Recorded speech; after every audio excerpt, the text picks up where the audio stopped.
Howdy, folks. Welcome to a surprise episode of the Fireside Yaps. My name is Devin Moore, and we're going to be reviewing Trump's. Now, one of the reasons that I wanted to go through this speech in particular is it seems like a pretty strong turning point in terms of rhetoric from a lot of folks. I've had a couple of people reach out to me, some of the folks you've seen on this channel before, and even others who have referenced this particular speech as a bit of a eye opener for them. As you've seen over the last few months, ever since Trump took office, there has been a very sharp decline in the people's support of him.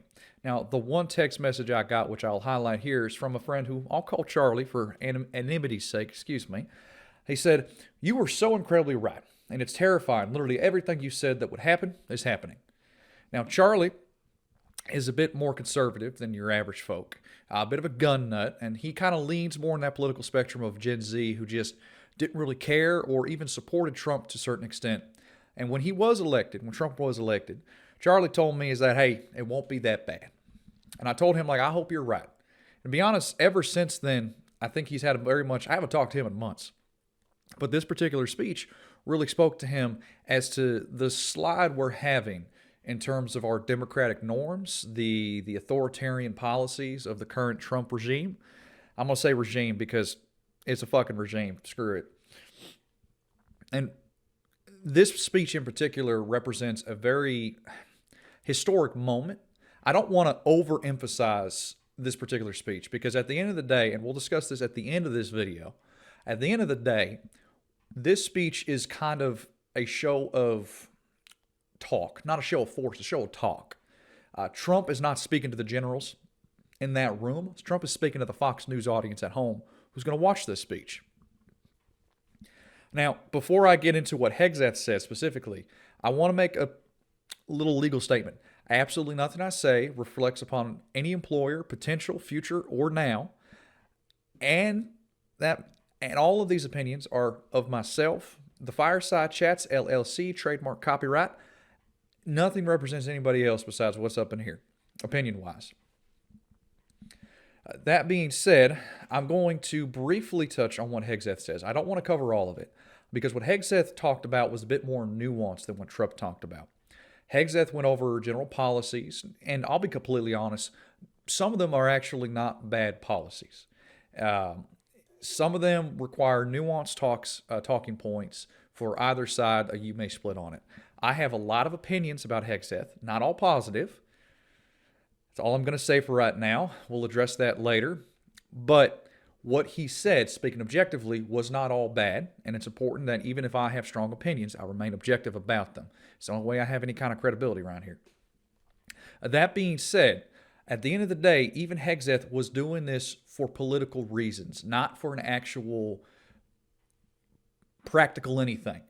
Let's real quick point out is one, this is a historic speech for the fact that the military echelon or the military leadership of the Department of Defense getting put into this room for one speech is unprecedented and a little ridiculous. They could have done this via an email, and I'm sure you've seen that joke a lot online.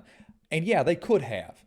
Not only is this a particularly bizarre way to say, hey, we're changing some policies, it's also incredibly expensive. Four-star generals, all these generals, they make a lot of money. And rightfully so, because they provide a service to the country, but they're also, one of the reasons they're paid is to avoid, one, corruption, because they're not going to risk everything for a few dollars under the table like your average Joe might if put into a position where they don't make any money or have financial problems. And two is the fact that they do a lot of work. I'm absolutely not going to shit on anybody from the Department of Defense, especially higher leadership. Them being here, it takes away from their missions. It takes away from the overall leadership aspect. It also is expensive. They're coming from all corners of the globe to this one speech that could have been an email, and I cannot reiterate that enough.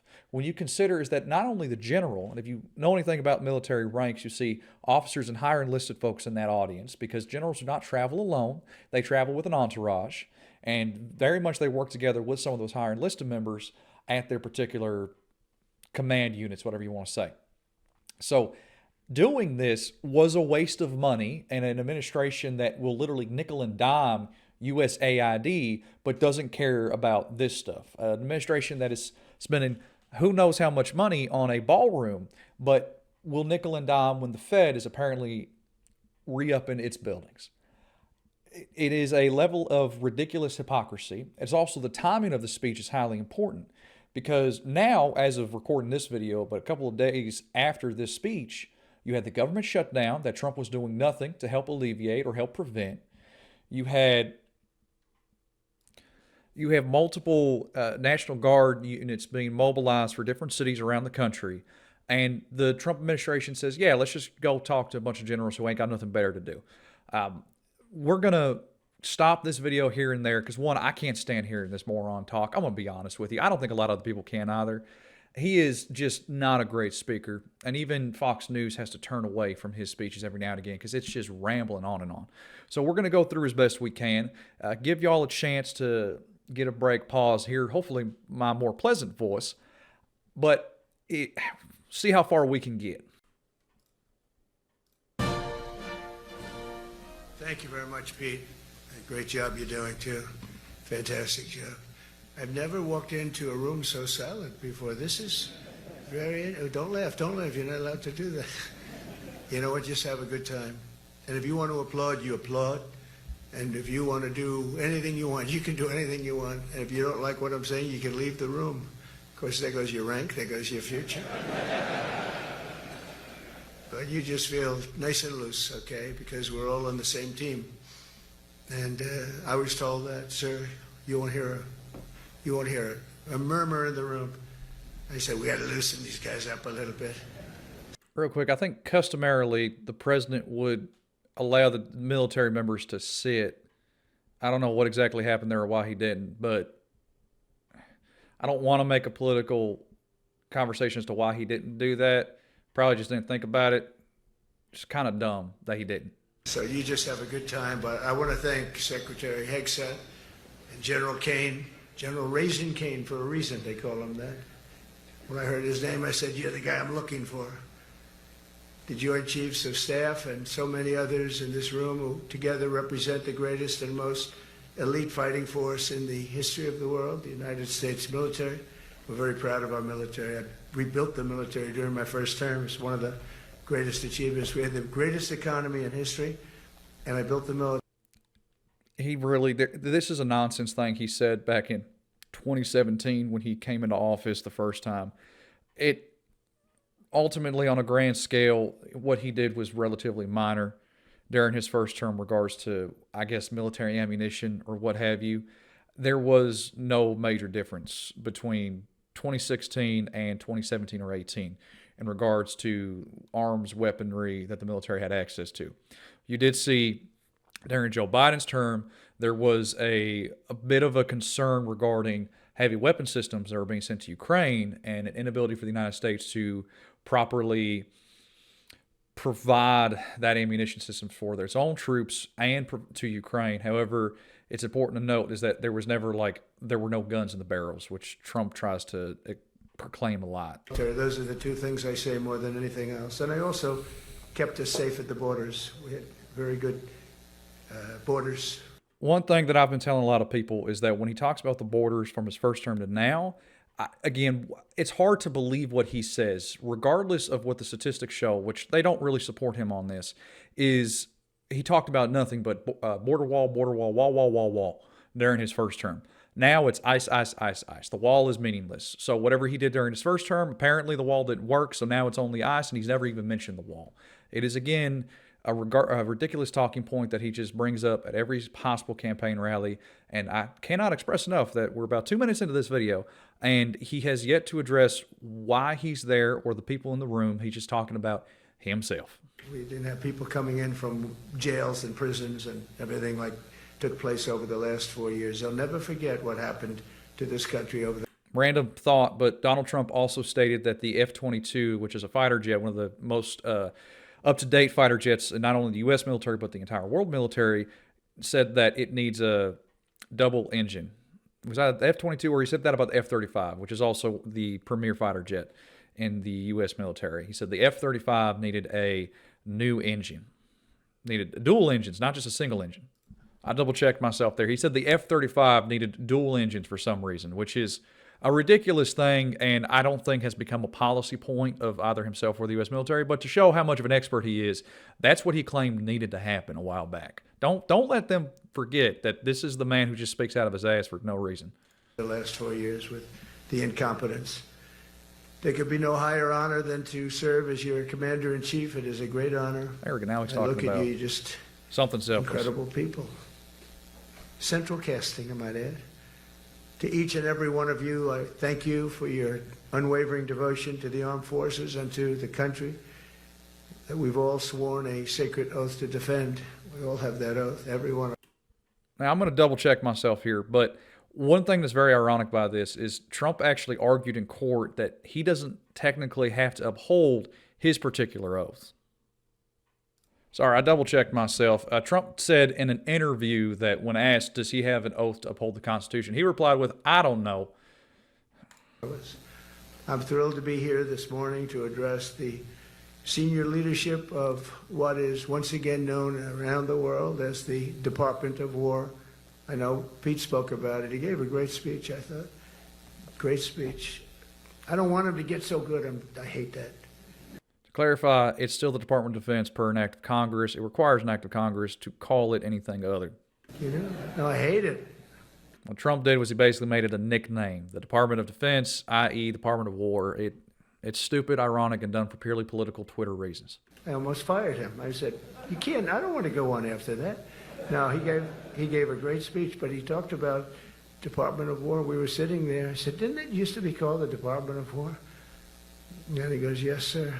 They changed it like in the early 50s. So we won the First World War. We won the Second World War. We won everything in between and everything before that. We only won. And then we went, in a way, woke. That was probably the first sign of wokeness. And we changed it to defense instead of war. And I said, what do you think? When the Department of Defense was called the Department of Defense in 1949, it was done so because it was at the goal of the United States, Congress, and the military to show an emphasis on we are not attempting to go to war with everybody, like the Cold War and Russia and all that. We are attempting to defend the U.S. and its interest. Trump, unfortunately, just thinks anything bad or that he dislikes is woke, which it shows the irrelevancy of that terminology to begin with. Calling the Department of Defense in the 49 was apparently woke. I guess Eisenhower was woke somehow. How do you think if we changed it back? Would that be a nice idea? And Pete loved it immediately. Some people thought about it. You know, they gave it a little thought. But in the end, we did it. And I have to be honest, it's so popular. Sorry, it was Truman, not I Eisenhower. thought it would be met with fury on the left. But they're sort of giving up, I must be honest with you. They've had it. They've had it with Trump. So he's referring to this because, one, his inner circle is more than likely protecting him from any type of negative publicity. And with the amount of crap that just comes out of this administration, more than likely anybody who has an issue with the Department of War is getting drowned out by the media buzz and noise that he's seen otherwise. But it also kind of shows us the whole... Well, let's keep letting them talk. Now I'm starting to ramble a bit myself. They've been after me for so many years now. Here we are. Here we are. Come to the White House anytime you'd like. No, they've given up. They're bad, a lot of bad people. But all over, it's been so popular. It's been very popular. I really thought that we were going to have to sort of fight it through. There's been no fight. There's been no fight. Like what I called the Gulf of America, the Gulf of America, because to me it was always the Gulf of America. I could never understand. We have 92% of historical revisionism. He wants it to be the Gulf of America. Therefore, it's the Gulf of America. It doesn't matter what the rest of the world says or anything else. What Commander-in-Chief Donnie over here thinks, that's the law now. the frontage. And for years, actually 350 years, they were there before us. It was called the Gulf of Mexico. I just had this idea. I'm looking at a map. I'm saying, we have most of the frontage. Why is it Gulf of Mexico? Why isn't it the Gulf of America? And I made the change, and it went smoothly. I mean, we had a couple of fake news outlets that refused to make the change. And then one of them, AP, took us to court, and we won. I remind you, he is again talking about irrelevancy and non-issues with the highest brass of military leadership. There's nothing about the wars going on overseas right now. It's the Gulf of Mexico. That's the most important thing in his mind. which was done, and I cannot express enough, for ridiculous political reasons. The Gulf of Mexico. Even my conservative friends who were like, "Why is he doing this? It's stupid. It's ridiculous. It cost money for him to do this for no other reason than Trump thought it would look nice," which is a ridiculous notion that the United States can dictate geographic bodies of water that other countries have claim to and borders with, that he can force changes on maps, force changes on all this because he thinks it looks nice. If Donald Trump decided tomorrow that Washington, D.C. should be called Trumplandia, should he be allowed to do that? I'd argue no, because it's a ridiculous thing. It's buffoonery. And what he's addressing right now is the fact that, one, the Associated Press refused to call it the Gulf of America because they were going towards international standards, and they got kicked out of the White House press briefing. The court case he's referencing, I'm not sure particularly which one, because the Associated Press won a couple of the court cases and was supposed to have access back to the White House press pool. I think the court case he's specifically referencing may be the one that stated essentially the White House has control over a certain aspect of the press pool. But fundamentally, what he did to the Associated Press is directly an attack on free speech. If the Associated Press wants to call it the Gulf of Mexico, that is their First Amendment rights to do. But it does not matter because Trump said it's called Gulf of America, and that's the end of it. And the judge, who was a somewhat liberal judge, said the name is the Gulf of America. To help save time, let's to call it the Gulf of speed through this America. a little bit. They wrote, they're not a good outfit, by the way. They call it the Gulf of Mexico. I said, no, the Gulf of America is the name. And the judge actually said that, in fact, you can't even go into the room because what you're doing is not appropriate. The name is the Gulf of America. Google Maps changed the name. Everybody did, but AP wouldn't, and then we won in court. Again, Google Maps would keep the name the same in Mexico and other countries. It's a relevant, ridiculous change that costs the United States money to do. Every map has to be redone. It takes man hours, it takes money, it takes time. And it's going to be completely removed if any other administration gets into power. How about that? Isn't that so cool? The Secretary Hicks beautifully described the name change. Reflects far more than the shift in branding. It's really a historic reassertion of our purpose and our identity and our pride. That's when we go with the word war. And, we want war because we want to have no wars, but you have to be there. And, sometimes you have to do it. I have settled so many wars since we're here almost 9 months, and I've settled 7. And yesterday we might have settled the biggest of them all, although I don't know. Pakistan, India was very big. Both nuclear powers, I settled that. So I'm guessing he's either referencing Israel, Gaza, more than likely Israel, Gaza. I don't think there's been any push by the White House administration in regards to Ukraine and Russia, which the Israeli-Gaza thing, he said he ended 6 times already, and it's still going on. Now, to give Trump credit, something that I was reading recently was the peace agreements that the U.S. managed to broker between Armenia and Azerbaijan. Now, apparently, Trump thought this was Azerbaijan and Albania, which, again, I'll post a clip of him saying that. If this had been the Biden administration, that probably would have gotten a lot less laughs from folks. So, to real quick go over what this is, the Azerbaijan and Armenian peace agreement, which essentially, good job, Donald Trump. His administration managed to do this. All right, it got to give credit where credit's due. This is a good thing overall. Essentially, it led to a ceasefire between both those nations. We're just south of Russia, north of the Middle East. I believe the area is called the Balkans. No, what was that area called? I'm stupid. It's called the Caucasus. Holy crap. Basically, he managed to broker a peace agreement that allowed, I think, as one of the countries, to Azerbaijan, to have a corridor to part of its not connected territory. That is an objectively good thing. That is chalk it up to one of Trump's peace agreements.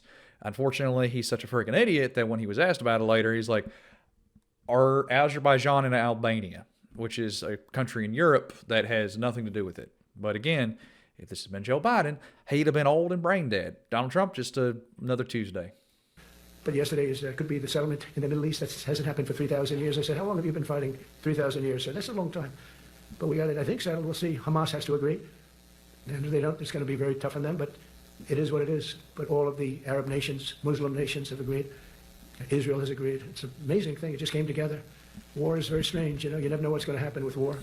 The easiest one of them all is Putin. I said, number one, it's a war that would have never happened if I were president, if the election weren't rigged. And if I were president, that war would have never happened. Not even a little chance. And it didn't happen for 4 years.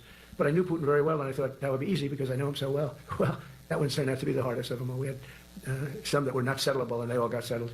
So if this works out, that we did yesterday with the Middle East, then that's more than a war. That's lots of wars. That's The war with Ukraine was already happening when Donald Trump was president. It was happening from Obama's presidency in 2014 when they took over Crimea and they were in eastern Ukraine.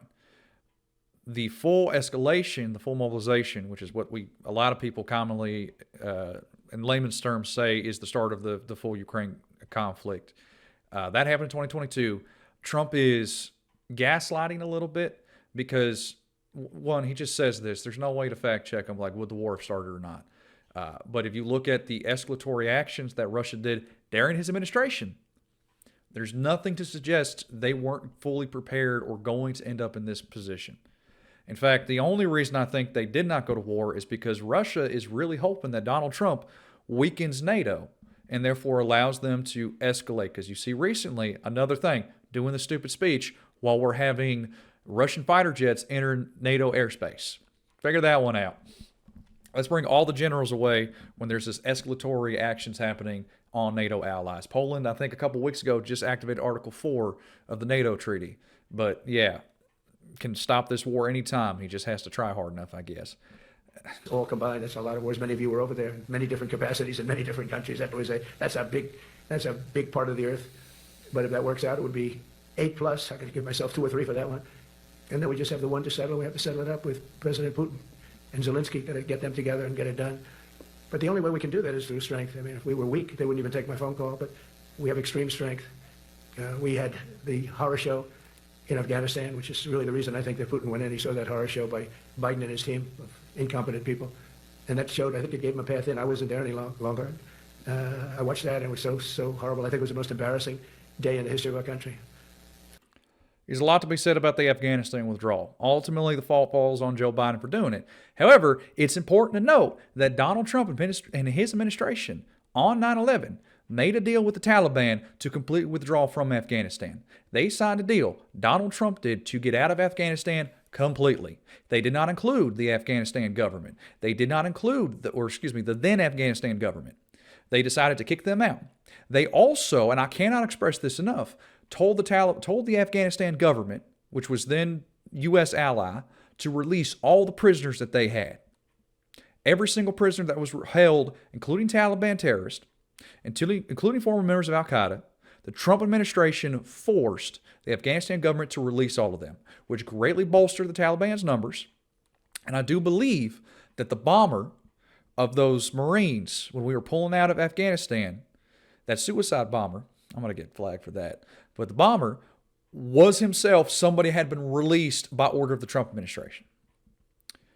That is the setup for what Joe Biden eventually screwed up, because he had to follow Donald Trump's plan or stay in longer and risk escalating with the Taliban now. Again, this is Donald Trump. We talk about Russia. Do not forget that when Russia was offering to the Taliban and other terrorist groups bounties on U.S. military members, Donald Trump was up there saying, why don't we let Russia back in to the G7? Zero accountability in that regard. But he's going to go up there and blame everybody but himself, but his own administration, because whenever he's asked about it, it's a, whoopsie, I don't know. And now we're back. That's it. We're not going to have any of that crap happen, I can tell you. That was terrible, so terrible. Together we're reawakening the warrior spirit, and this is a spirit that won and built this nation, and from the cavalry that tamed the Great Plains to the ferocious and yielding power of Patton Bradley and the great General Douglas MacArthur. These are all great men. In this effort, we're a team, and so my message to you is very simple. MacArthur I am is with all you. right. I support Like you. he's And as overrated. president, I have your backs 100%. You'll never see That me was even good. waver a little bit. That's the way it is. And that includes our great police officers and firemen and all of these people that are doing so well.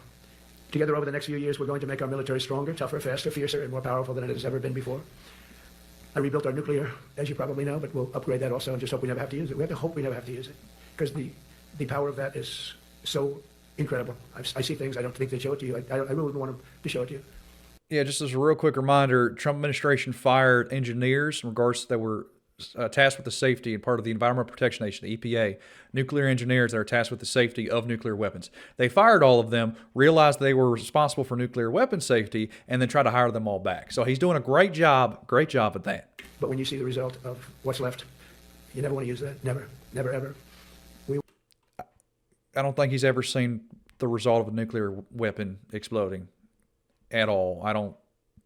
Okay. We're a little bit threatened by Russia recently, and I sent a submarine, nuclear submarine, the most lethal weapon ever made.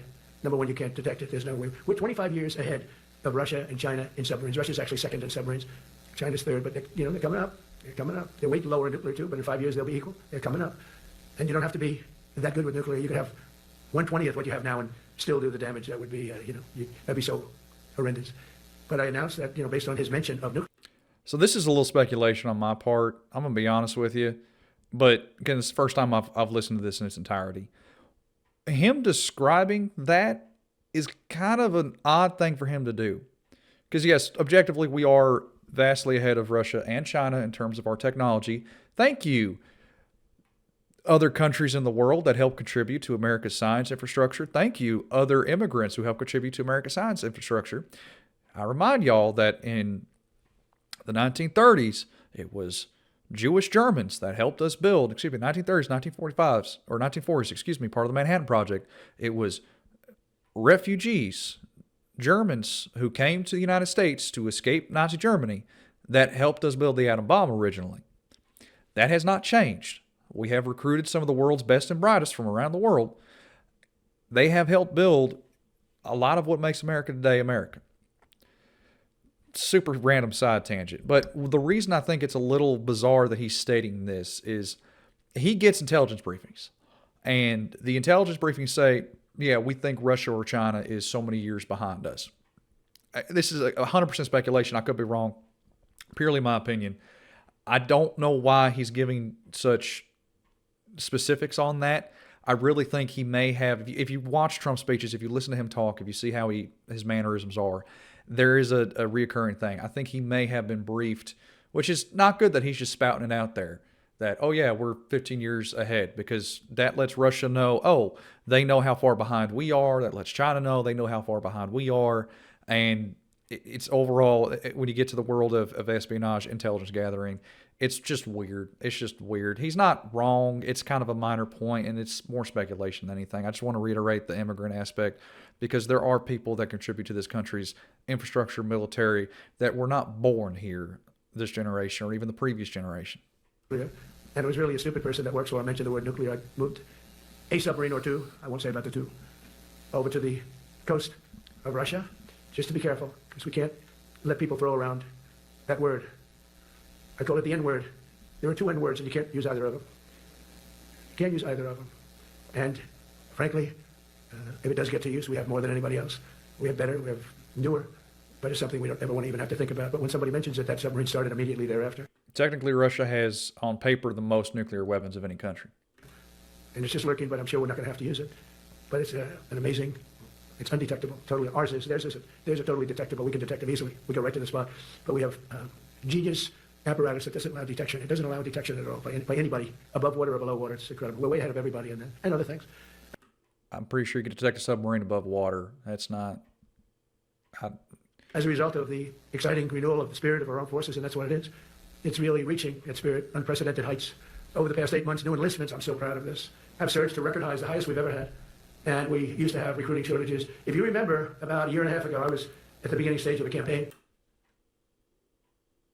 So to clarify, I paused real quick because I wanted to fact check something. I only had anecdotal evidence of this. Enlistments have been going up since about 2022. I fact checked myself on that one. However, the last couple of years under the Biden administration, and even before that, there was a change in the military enlistment process that essentially was the main reason that enlistments kind of dropped, not because people weren't wanting to come in necessarily, but because they weren't being allowed in due to a change in how medical diagnoses were working. Essentially, they had a more encompassing system that didn't allow for nuance, and if you got flagged for any type, you broke a toe in high school, middle school, whatever, that would get you canned from the process. Since 2022, though, the number has gone up, and he's, of course, lying. It's important to note that since the highs of what appears to be most of this decade, enlistments have just gone down, especially since the peak after 9/11. And things came out that you couldn't get people to join the armed forces. And by the way, the police also, fire department. I always put the fire department in because they're great. They're great. And I got 95% of the vote too. That helps. When you get 95% of the vote, you always have to mention them. But they're great. I don't know where he's getting that In our number. inner I cities, wouldn't which we're believe talking it. about, because it's a big part of war now. It's a big part of war. But the firemen go up in ladders and you have people shooting at them while they're up in ladders. I don't even know if anybody heard that. But and I said, don't talk about it much, but I think you have to. Our firemen are incredible. They're up in one of these ladders that goes way up to the sky, rescuing people, and you have animals shooting at them, shooting bullets at firemen that are way up in death territory. You fall off that ladder, it's over. It's over. So what he's talking about is relatively recently there was an ambush against firefighters, and I forget which state. Let me look this up real quick. Okay, so the shooting was in Idaho, and it involved an individual who also had a obsession with guns and voiced strong support of Donald Trump. So, yeah, that happened, and we ain't doing nothing to stop it. So that yay us. They even have to inspect you when you hit the ground. And you have people shooting bullets at them in some of these inner cities. We're not going to let that happen. So I always mention the firemen because that's actually a big problem we have. They're unbelievable. Like you, they're unbelievable people. For the first time on record in 2025, the Navy, Air Force, and Space Force all met or surpassed their recruiting goals 3 months early. That never happened before. And the Army did even better. Congratulations, Army. They met everything. And these were the highest standards because we're making it larger. So these were much higher standards than you had 4 years ago, 3 years ago, during the sleepy Joe Biden era. And the Army did it 4 months early. And you remember, a year and a half ago, they said the big story is that we're way behind with the Army, Air Force. Again, the reason they were behind was because of that medical thing that I talked about earlier. The Navy, the Marines were way behind, Coast Guard. And even Space Force, I love Space Force because that was my creation. You know, when you create something, I love it. And the people we put in there were good. I got that right. We put in great people initially, and we really dominated. We really dominated that sphere now. We're way behind China and Russia, and now we dominate. Space Force turned out to be a very important thing. I said from the beginning, you know, when Biden came into office, he wanted to terminate it. He said, and this thing called Space Force, so we could get rid of that. And he got hammered by the people in this room for even suggesting it, because it's very important, one of the most important. And as time goes by, it'll get more and more important. But we're now at 106% of our recruiting targets for the year, and that's the best in far more than a generation. And for the Marines, morale is so strong that the Marine Corps will meet its 2026 retention targets before the end of October, which never happens. And that's the earliest it's ever happened in the history of our country. And it makes you feel good, you know. I felt guilty. I go make a speech in front of never people like you. You are the leaders, but people, soldiers. And I felt embarrassed because there'd be stories about, you know, we couldn't fill up our Army, Navy, Air Force. We couldn't fill them up. And it was headlines. His headlines. It was during Biden's 4 years. The auto pen. I call it the auto pen. It's how would you like to have your thing signed by an auto pen? You know, when I have a general and I have to sign for a general because we have beautiful paper, the gorgeous paper, I said throw a little more gold on it. They deserve it. I want the A paper, not the D paper. We used to sign a piece of garbage. I said, this man's going to be a general, right? Yeah. I don't want to use this. I want to use the big, beautiful, firm paper. I want to use the real gold writing when you talk about the position, and they're beautiful. And but how would you like to have that where some kid sitting in the back office is having it signed with an auto pen? I thought about it, and I thought about you people first, admirals, generals. I said, somebody works his whole life. He gets into maybe the academies or wherever, but however you got there, and you go through years of work, and now you become an admiral or a general or whatever. And when you do, the President of the United States signs your commission, as you know, and that commission is beautifully displayed. And I sign it. Actually, I love my signature. I really do. Everyone loves my signature. But I signed it very proudly, and I always think to myself, how can you have an auto pen sign this? It's just... Trump has in the past used auto pens for numerous pieces of documents. I can't know for certain if he used it for people that have commissioned in the United States military. But he's used auto pens before. It's a fairly normal thing for presidents. He just has made this a fixture about Biden. So disrespectful. To me, it's just totally disrespectful. And it turned out that almost everything he did was signed by auto pen, except for what he gave his son, Hunter Biden. He signed that one. And that's actually the worst signature I've ever seen. That was so bad. The auto pen looks much better. But as leaders, our commitment to every patriot who put on the uniform is to ensure that American military remains the most lethal and dominant on the planet, not merely for a few years, but for the decades and generations to come, for centuries. We must be so strong that no nation will dare challenge us, so powerful that no enemy will dare threaten us, and so... I remind everybody that Joe Biden also had one of his children die from his service in the military. Capable that no adversary can even think Trump ain't. about beating us. And we've had it recently. I had India and Pakistan were going at it, and I called them both. And in this case, I used trade. I'm not going to trade with you. Used to 2 nuclear nations, big nuclear. No, you cannot do that. I said, yes, I can. You go into this freaking war that I'm hearing about. You know, actually, they just shot down 7 planes. 7 planes. It was starting.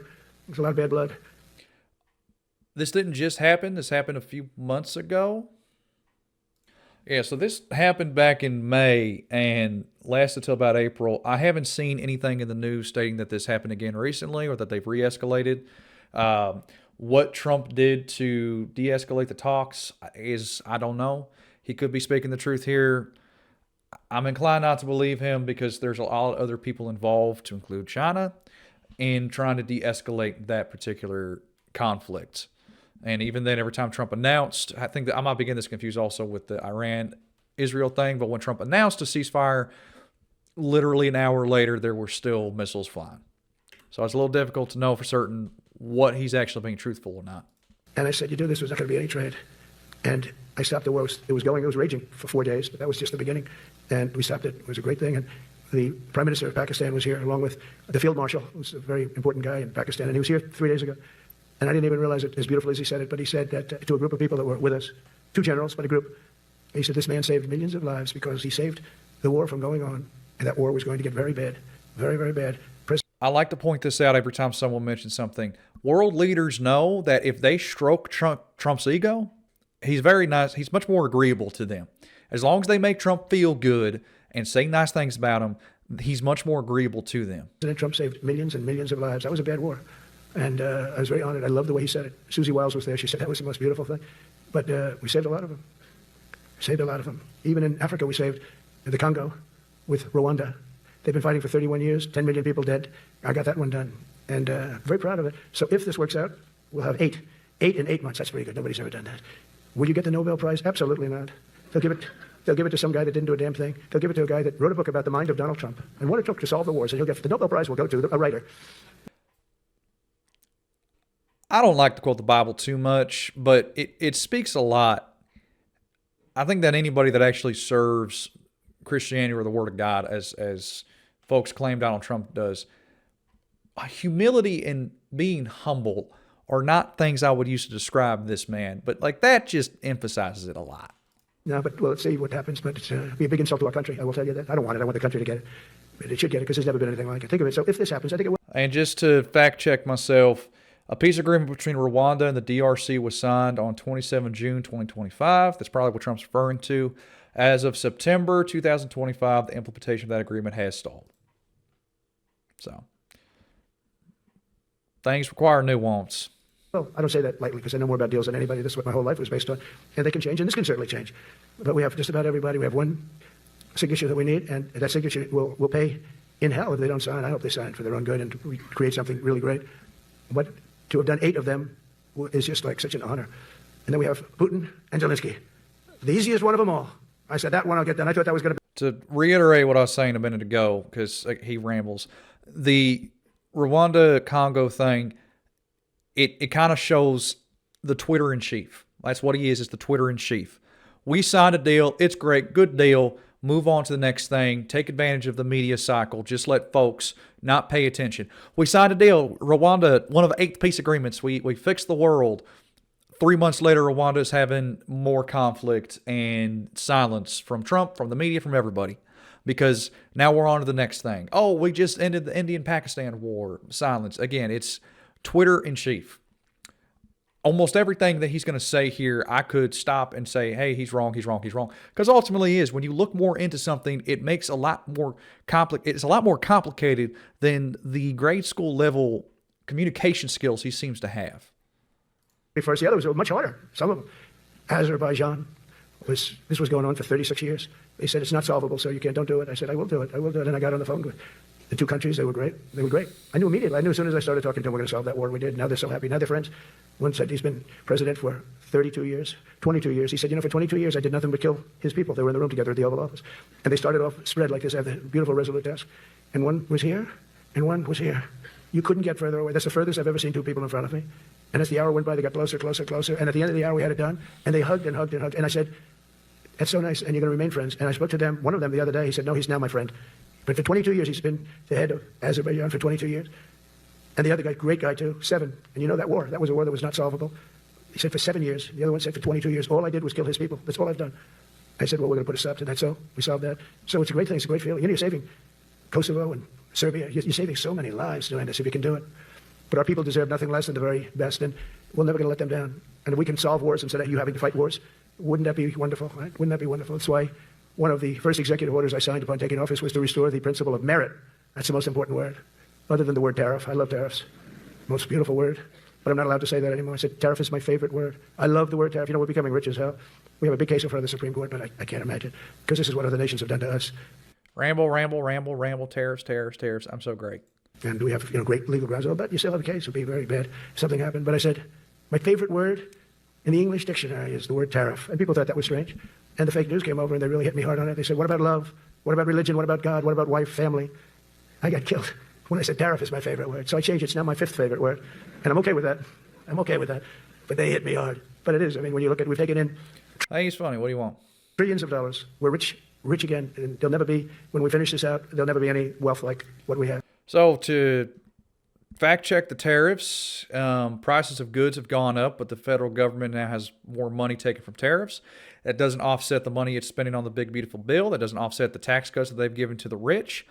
Also doesn't offset the $20 billion we're now sending to Argentina. It doesn't offset the money we have to spend on American farmers who can no longer sell goods because China is buying goods from Argentina.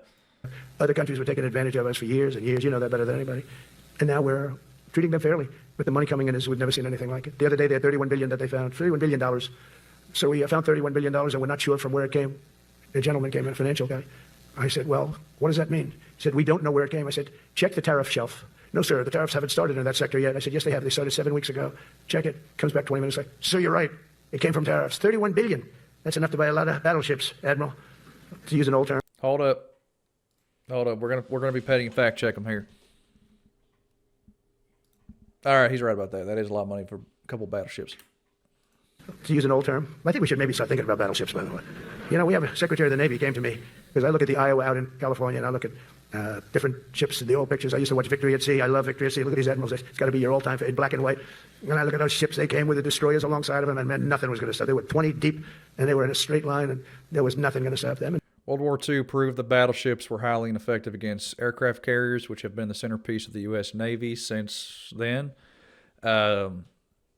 This goes up there in the little jar of, hey, we should put 2 engines on the F-35 because I'm super smart. It's a joke. I understand it, but it's still dumb. We actually talk about, you know, those ships. Some people would say, no, that's old technology. I don't know. I don't think it's old technology when you look at those guns, but it's something we're actually considering, the concept of battleship. Nice 6-inch sides, solid steel, not aluminum. Okay, so it's a joke, I'm assuming, but he's also looking into the technology of making new battleships, which is ridiculous. So are we wasting money on trying to figure out if battleships beat airplanes? Because we had a couple of wars that figured that out for us. And the effectiveness of missiles, that's why we have missile cruisers and not battleships anymore, which were notorious for their big guns in an age when we didn't have missiles. And then they got beat by plane. And then planes started to get beat by missiles. So the only reason aircraft carriers still work is you could put a missile on a plane. But I guess are we looking into battleships? That doesn't make sense. Aluminum that melts if it looks at a missile coming at it. Starts melting as the missile's about 2 miles away. Now those ships, they don't make them that way anymore, but you look at it and your secretary likes it, and I'm sort of open to it. And bullets are a lot less expensive than missiles. A lot of reasons. I should Yes, that's true. They also don't go as far as missiles. take a vote, but I'm afraid to take that vote because I may get voted out on that one. But I tell you, it's something we're seriously considering. They were powers. They were big powers. They were just about as mean and scary as you could be. And so we're looking at that. One of the biggest cases that we won was the decision of the United States Supreme Court to allow us to proceed on the word merit. Merit. So those 2 words are right up there. So this is, I would say, the opposite, if you ask for a definition, the opposite of political correctness. We went through political correct where you had to have people that were totally unfit to be doing what you're doing for many reasons. I won't get into them. But for many reasons, they were unfit. Now, it's all based on merit. That was such an unbelievable decision. I didn't expect we were going to win that one. We went in. We said we needed it. We went in for colleges, you know, where kids with a C average are getting into the best colleges, and the kids with A averages won't get in. Kids No proof that's happening. It's not. with the highest boards and the highest marks and the best marks couldn't get into the best schools, and people that had not good boards and not very good marks, I mean, okay, but nothing special, they were getting into our best colleges. I said, this is just crazy. You can't run a country like this.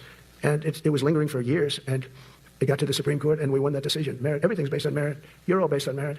We're not going to have somebody taking your place for political reasons because they are politically correct, and you're not. Again, what he is saying based off merit is a very good thing if people are getting promoted based off merit. Everybody wants that. The problem is this administration has been putting people into offices not based on merit, but based on loyalty to Trump. Kash Patel is a freaking joke. Pam Bondi is a freaking joke. Kennedy is a freaking joke. They have proven time and time again how incapable that they are. But they are in high appointment officials. Kash Patel has been tweeting like crazy about every FBI investigation before evidence actually comes out, information is actually put out. And it's proven an absolute joke. The FBI, we'll get to the Charlie Kirk stuff, believe me, I will talk about that. The FBI has been so focused on immigration that we've seen an increase in these ridiculous attacks, even though these people have online footprints, that they have evidence that could lead us to stop those particular attacks from happening. And Kash Patel ain't paying attention to none of that because he's got one eye looking that way, one eye looking straight up Trump's ass, right? Pam Bondi is only in the position because she stopped the Florida Attorney General from, I think she was a Florida Attorney General, and she stopped investigations into bribery by the Trump by the Trump campaign and Trump officials down in Florida in the last 4 years. And Kennedy, holy crap, do I even need to say anything about him? We take the people that are going to do the best job. That's all. It's very simple. And not merit, loyalty to Trump. that's the way our country was built. We were built on merit. We got away from it for a long time. And everyone understands it. And it was done. It was approved. I give great credit to the Supreme Court because I thought they had tremendous courage. I didn't think they'd do that. That was tremendous. I give them maybe for that decision almost more than anything because it's a hard decision to make. It's really hard. The apparatus of our country was not set up for merit. It was set up for political correctness. And you can never be great if you're going to do that. And we're going to be Again, calling it the Department of Defense is also politically correct. It's a word without meaning. greater than we ever were before. We're bringing back a focus on fitness, ability, character, and strength. And that's because the purposes of American military is not to protect anyone's feelings. It's to protect our republic. And it's the republic that we dearly love. It's to protect our country. We will not be politically correct when it comes to defending American freedom. And we will be a fighting and winning machine. We want to fight. We want to win. And we want to fight as little as possible. You have to count on people like me to keep you out of wars because we don't want to go into wars. Many of the wars that I just told you about, we could have entered those wars and settled them in a different way, lose a lot of our troops. And we could have. Don't forget, recently we had a report come out that during the last part of Trump's first administration, we had boots on the ground in North Korea trying to spy on them. So not particularly de-escalatory. Nothing came of it, apparently. Let's see what happens. He's not very good at the job, though. Settle him, I guess, differently. Maybe not, actually. Trump's we might not have been military. able to settle him. We just would have been in the middle of a lot of firepower. But when we do need it, you're going to be so ready. And you know it. But very importantly, with that goal in mind, I've committed to spending over $1 trillion on our military in 2026, and that's the most in the history of our country. $1 trillion. That's a lot of money. I hope you like that. Ma'ams and sirs, I hope you like it. There was a lot of talk by certain leftists from the Young Turks and whatnot about how Trump was going to tackle the military-industrial complex. Giving the military, a lot of physical conservatives and more right-wingers were very excited because the Department of Defense has been failing a lot of its, I forgot the word, failing a lot of their audits. They've been failing a lot of their audits, and they've been failing them a lot recently. And there was a big push saying that Trump was going to stop that. Giving the military or Department of Defense a blank check doesn't really fix those underlying issues. And there's a lot to be said about military budget, this or that. I kind of agree with providing the military a bit of a more budget for a lot of reasons. I didn't back in the day. Oh, hey, that's cool. I didn't back in the day, but that was because the world has changed. And so I have changed my mind with it and changed my opinion with it, as we have seen with Russia and China escalatory. Providing the Department of Defense with more of a budget isn't necessarily a bad thing, but he's doing it without going after the certain corruption practices. Prime example is they cut funding for the office that's intended to, not fact check, but quality test the weapon procurement from different military branches.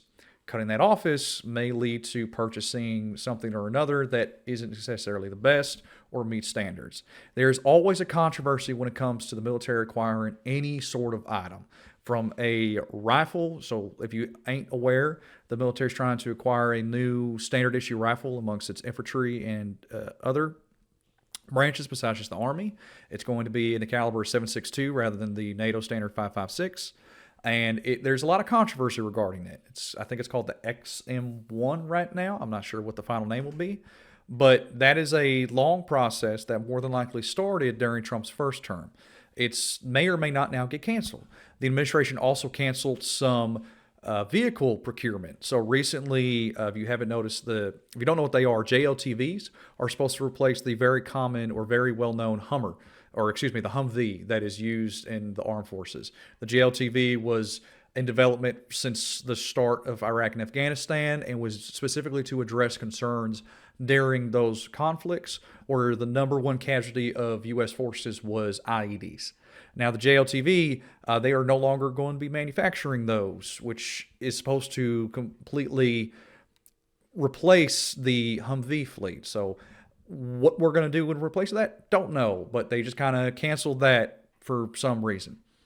Also, in regards to military spending, I repeat this every single time I get a chance. Trump specifically cut funding for U.S. military housing so he could spend it on his border wall. That again, we are now 8 years after the fact from some of that. Ain't no damn wall. Hell of a lot of money. We have the best of everything. Every branch is seeing major investments. And as I announced in the Oval Office in March, we are rapidly moving forward with the first ever sixth generation fighter jet. I didn't name it. I did not name it. Boeing came in and they said, sir, this is our submittal. It's the greatest fighting jet ever done. And they're testing all these planes. All the companies are testing, and this one tested like through the roof. And they said, we'd like to name it the F-47. I said, all right, let me think about it. Then after thinking for about 2 seconds, I said, okay. Again, you kiss Trump's ass, he'll let you build him a freaking fighter jet. That means 47 and 47. So You forget, Qatar gave him a $700 million, I don't know how much it was several $1 million aircraft.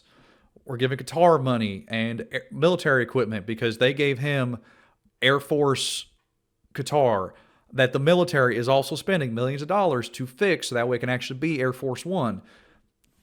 Corruption. I'm 45, 46, and 47, if you think about it. I just don't want the credit for 46. I don't want to have their open borders and people coming in from all over the world, including jails and mental institutes. I don't want that on my record, but I like having it. We're investing tens of billions of dollars in modernizing our nuclear deterrence capabilities like never before. And we've begun construction on what we call the Golden Dome missile defense shield. It'll be the Golden Dome is stupid as hell. That is the stupidest thing. That is up there with Ronald Reagan's Star Wars levels of stupid. It is asinine how stupid that is. And again, when you're talking about administration, that is cutting funding for food for people, cutting funding to FEMA. So that way states like North Carolina, where I was there in Hurricane Helene, they stopped funding for those organizations. They said, no, it's up to the states now, but we're going to fund a Golden Dome system, which, if just to explain real quick, because context is important, the Golden Dome is not directly, but the idea is based off Israel's Iron Dome, which if you know nothing about Israel's military system, the Iron Dome was created in conjunction with the United States. That essentially it is a fairly effective and smart piece of hardware. That what it does is you have a little Israeli village, and when a rocket is shot at it, there will be a Israeli missile on the hill over here. It'll shoot above the village and land in the opposite side where there is nothing there. And while it's in the air, it will intercept any of the attacking missiles, hence the dome feature. It creates a dome of missiles. That's the dumb version of it, as best I can remember. And now Donald Trump wants to make a Golden Dome system, which will be ridiculously expensive, impossible to cover the entirety of the United States, period. It is at best not going to be what Israel does, because you put one part in part of the New York Harbor, you shoot the missiles over to the Atlantic, you protect New York City. That's what would be a literal translation. The Golden Dome, based off everything that I recall, and I'll try to fact check myself later, would be a pinpoint system, which is what we have currently.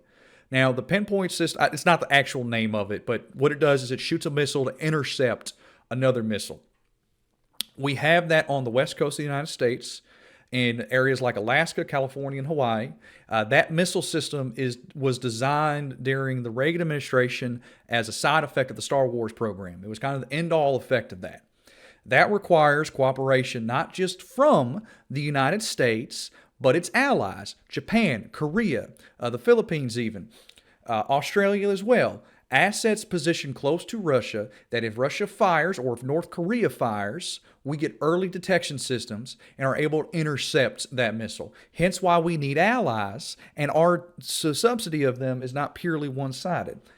That is the best case scenario for what we're suggesting, for what the Golden Dome might be, which is, again, in the event of a actual nuclear attack, which no one's going to shoot missiles at the United States. Canada's not going to shoot missiles. Mexico is not going to shoot missiles. We have two major geopolitical allies.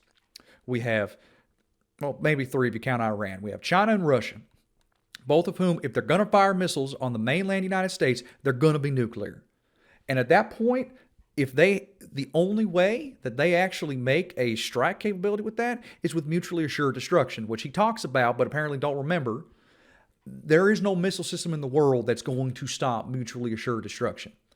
The number of missiles that are sent in that case, in that scenario, it's impossible. And we're going to spend God knows how much money when, if you want to stop that, you build up the nuclear weapon system, which he's already saying we're doing. So I can't even think of an idiom to possibly describe this. It's stupid. It's stupid. But he can say, oh, we're making it a golden dome, because he's a big fan of golden showers, I guess. And we'll make it a golden dome. It'll be just like Israel's golden dome. And again, that's another Twitter thumb that he can just put out saying, look what we're doing. Don't look behind the curtains of the shiny golden man. Most sophisticated in the world. You watched it do well until they had some problems at the end with a little bit of a lack of ammunition, defensive ammunition, but they've got that taken care of. But I tell you, it's what we're doing is so good, and we deserve it. You know, we help other countries with it. We don't have it ourselves. And Canada called me a couple of weeks ago. They want to be part of it. To which I said, well, why don't you just join our country? You become 51, become the 51st state, and you get it for free. So I don't know if that made a big impact, but it does make a lot of sense. It actually makes, because they're having a hard time up there in Canada now, because as you know, with tariffs, everyone's coming.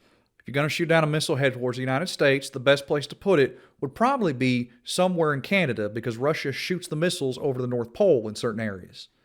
So annex Canada, I guess. Good old Donnie. Ain't going to happen. And he's again lying when he says that Canada wants to be the 51st state. I don't even think Canada had this conversation regarding the Golden Dome system. Well, no, they did actually. That might be factual. Coming into our country, we have more investment than we've ever had before. $17 trillion coming in. As an example, in 4 years, Biden didn't have $1 trillion. We have $17 trillion more than that in 8 months coming in. And they're coming in from Canada, Mexico, from Europe, from all over. AI, auto plants. Everybody's coming back to the United States. Under my budget, we will be expanding the U.S. False. U.S. job growth has decreased drastically in the last few months especially. We know that because he fired the person that's in charge of that statistic and wanted to put somebody that's from Project 2025 in front of it. He's lying again. Job growth has de-escalated or gone down inherently. One of the only sectors of the U.S. economy still hiring, or that was hiring in the last jobs report, was for healthcare. And that has kind of a finite growth if you are aware of our aging population. The Big Beautiful Bill also cuts funding to local and rural hospitals, which will decrease funding for healthcare aspects, especially when that bill is fully implemented nationwide. Navy by at least 19 ships next year, including submarines, destroyers, assault ships, and more. And it's going to be much more than that as we go along, because we basically don't build ships anymore. We do build submarines, but we don't build ships. Do you know in the Second World War, there were freighters and different types, but we were doing a ship a day, and now we don't do ships. During the Second World War, we were at the height of a war. We built up to that. There wasn't just, oh, we're at war now, and they built a ship a day. A lot of the ships that he built, the ship a day, is specifically the Liberty ship. That was the cargo vessel that we helped win the war, if you know nothing about that. There is a lot of discussion. This goes back to 2012 with Obama and Mitt Romney regarding the size of the U.S. Navy. If you look at sheer number of ships, China technically has surpassed us in sheer number of ships. If you look at tonnage, which is the size of a ship and possibly its effectiveness, we still rule the seas. Also consider that China is only going to be in one area of the ocean, the East China Sea, the Sea of Japan, from our position, the western part of the Pacific, from their position, the eastern part, or the less eastern part of the Pacific, the Philippine area, right, where they've spent in I think the South China Sea, they started to build up their island campaign based off their 7-dash line. That is China's focus. So they have a larger navy and a smaller area where they need to be. Meanwhile, the United States has a larger navy that's in, again, every corner of the world, which is why it's important for us to build up our allies, Japan, South Korea, and the Philippines, and Australia. Thank you, Joe Biden, with the AUKUS Pact. Hold up, let me fact check myself. Thank you, Joe Biden, with the AUKUS Pact, because that was, in fact, in 2021. That helps secure our position in the Pacific against China. But it's very easy, and that's not sexy. That's not brand new submarine every single day sexy. So what he does is we're building a ship a day. We're going to get up to that, which is wartime production, which is not where we should be because we ain't at war, in case you haven't noticed. And I'm not a fan of some of the ships you do. I'm a very aesthetic person. I don't like some of the ships you're doing aesthetically. They say, oh, it's stealth. I said, that's not stealth. An ugly ship is not necessary in order to say you're stealth. By the way, the B-2 bombers were incredible. That is stealth. They went into that. I was with General Kane and Pete were if it's ugly and it works, it don't matter how ugly it is. The B-2 bomber is a stealth. What he is referencing, as best as I can figure, is a controversy regarding stealth frigates or some type of stealth ship, where you always trying to find a way to win the next war, but you're stuck with fighting the last war. Or people want to not be stuck fighting the last war. So the stealth ships were designed to appear smaller on radar in the same type of technology used in the F-35 or the B-1 bombers or all those stealth aircraft you see. With an aircraft, makes a lot of sense. It appears like a bird on radar. It's able to get into areas, drop a bomb, and get out. Ships, not as easy to hide. They're easier to see with things like sonar. They haven't proved very effective. Maybe a waste of money, but again, why you probably shouldn't just slap a blank check for $1 trillion and then cut the agencies responsible for making sure weapon procurement is ethical at the very least. These ships, their contracts go back to the start of the Bush administration because Republicans suck. I'm not going to lie. It was bad. Some of them, I guarantee we could probably find starts during the Biden administration. Again, the military, the government itself is a machine of immense magnitude that when things get started, things get pushed or moved, mistakes happen. It goes towards places it may not always need to, but it doesn't always mean it's done for malicious intent, if that makes sense. So do I think it was stupid that we designed a stealth ship? In retrospect, yes, obviously they don't work, but we only know that they don't work because we got there. The U.S. military, the government itself, especially when it comes to that, mistakes are made. It's how you recover from those mistakes and press forward. During the Iraq War, there were one of the statistics that is very surprising is the amount of people lost to casualties that could have been saved had they properly used tourniquets. What they found is that the training from the previous generation, the last 10 years, said don't use a tourniquet or you'll lose a limb because it'll tighten, kill the nerves, and the person will die anyway. That wasn't true. And so what the military did was it made a very concise effort to show using a tourniquet will save life and people will bleed out less. That was a mistake. People died unnecessarily. It was a human error because people were still going based off that faulty training they had from before. When we learned something and we implemented it, we didn't call it PC, DEI, woke crap. We're like, this works better because of this. If you understand why we do something, misinformation like what this dumbass puts out is less effective.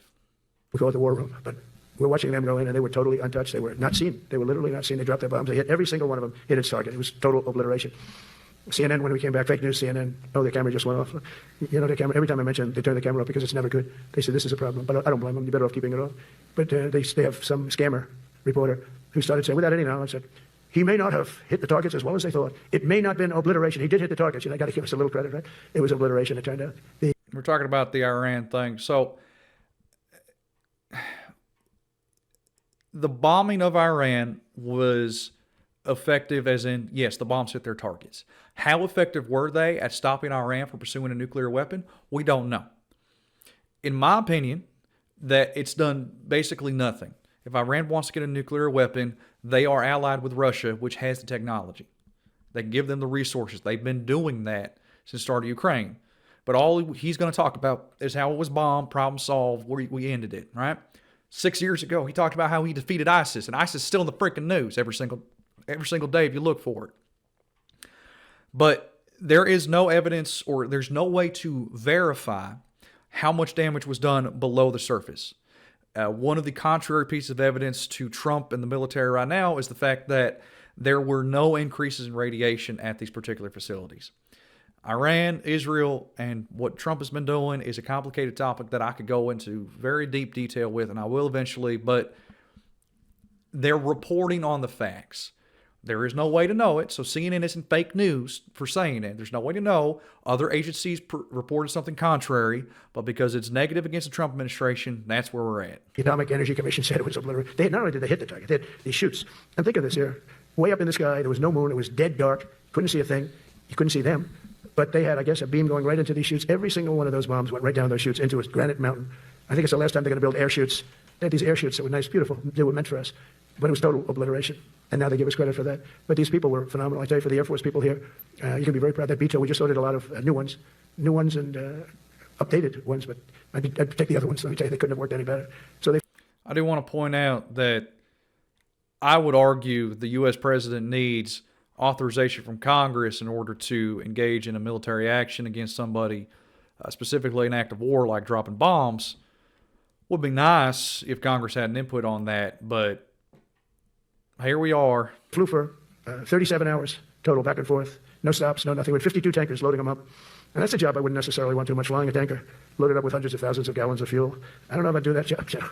I asked the question, what happens if it gets hit? Sir, you don't want to know about that, right? I don't want to know about that. But those guys, they just heroes. They're incredible. I had them all to the Oval Office. We had the B-2 pilots and a lot of the people, even the people that took care of them, the maintenance people, just as important. We had them all to the White House, gave them a big party on the lawn, brought some of them into the Oval Office. But on top of all this, we'll deliver a hard-earned pay raise of 3.8% to every soldier, sailor, airman, Coast Guardsman, That pay raise was signed under Joe Biden. Space Guardman, and Marine, something you weren't getting from the past administration. They did not treat you with respect. They're Democrats. They never do.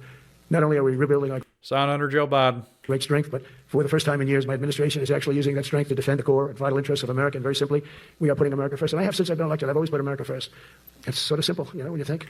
Giving Argentina $40 million. My campaign was run on common sense, and we did great. We got the highest numbers ever received in terms of districts. They have it broken up, 2,500 versus 525. We won every swing state. We won the popular vote. We won everything. We won everything. You have to take a look at the map. It's almost entirely red, except there's a little blue line on each coast, and I think that's going to disappear too. We did really great, and part of it is I lied, $20 billion, Argentina. because of our success with the military, the rebuilding of the military, the vote that I got from the military, and they were the vicious people, that we have to fight, just like you have to fight vicious people. I want to point out 2020, according to polls from areas such as military.com and Stars and Stripes, that was the highest percentage a Democrat had ever won. The military vote, or had a polling in the military, was 2020. So probably went down compared to 2024 because 2020 was a particular election. But just to give you an idea that it's not as cut and dry as he's saying, because again, nuance is important. Mine are a different kind of vicious. But they spread all these horrible, they made up statements and said what I said about everything, but even about the military. But fortunately, the military didn't believe it. It's hard. They make up a statement and they said, you say it. We had 25 people that said he never said that. 25. We had 25 affidavits. And they said, well, we're going with it anyway. These sleazebags. That's why the press is really losing all power, because people aren't believing it. We need an honest press. We need borders. We need borders. We need an honest press. We need fair elections. Those three things. And we don't have an honest press. We have a really corrupt press. But we fight through the corrupt press. And the people understand you have to do this stuff a lot. You have to go on television a lot because you can't get a fair shake if you're going to rely on somebody else. They don't understand. They've destroyed the image of media now is at the lowest point it's ever been. It's lower than Congress. Can you believe that? It's something. But together with many of you in the room, we've brought back the fundamental principle that defending the homeland is the military's first and most important priority. That's what it is. Only in recent decades did politicians somehow come to believe that our job is to police the far reaches of Kenya and Somalia while America is under invasion from within. We're under invasion from within. No different than a foreign enemy, but more difficult in many ways because they don't wear uniforms. At least when they're wearing a uniform, you can take them out. These people don't have uniforms. But we are under invasion from within. We're stopping it very quickly. After spending trillions of dollars defending the borders of foreign countries, when Trump took office, one of the things I saw online that really just annoyed the hell out of me was you saw Marines and National Guard units getting posted on the border. You saw a lot of videos coming out from the White House that show tanks and helicopters and troops on the border. And a fellow named Asmongold, who I've mentioned before on this channel, was just like, oh yeah, that's good. That's good. You actually see something happening down there. Because again, it's the Twitter in chief. As long as it looks good on video, just put them on the border, regardless of any other aspect of how effective they're being. I don't want to do right now because it would cost me another 20, 30 minutes of research to the number of border crossings we might be experiencing. But you should look into those statistics, see whether or not he's being truthful. I'm not going to say otherwise. But border encounters at the border and border crossings and seeing how much those have either increased or decreased would help contradict him or even prove him correct. But Asmongold doesn't know that. He just see cool helicopter and you're like, oh yeah, helicopter, that's cool. He's a freaking idiot too. With your help, we're defending the borders of our country from now on. We're not going to let this happen. Biden let people come in from prisons, mental institutions, drug dealers, murderers. We had 11,488 murders allowed into our country by this guy who had no clue. He had no clue. He shouldn't have been there in the first place, but he had no clue. The people that ran the office, the White House, were people that surrounded him, radical left lunatics that are brilliant people, but dumb as hell when it came to policy and common sense. Very common tactic. The enemy is stupid, incompetent, and weak, but also smart, nefarious, and overpowering. And they allowed people from all over the world, from the Congo. They opened up prisons in the Congo. They came into our country totally.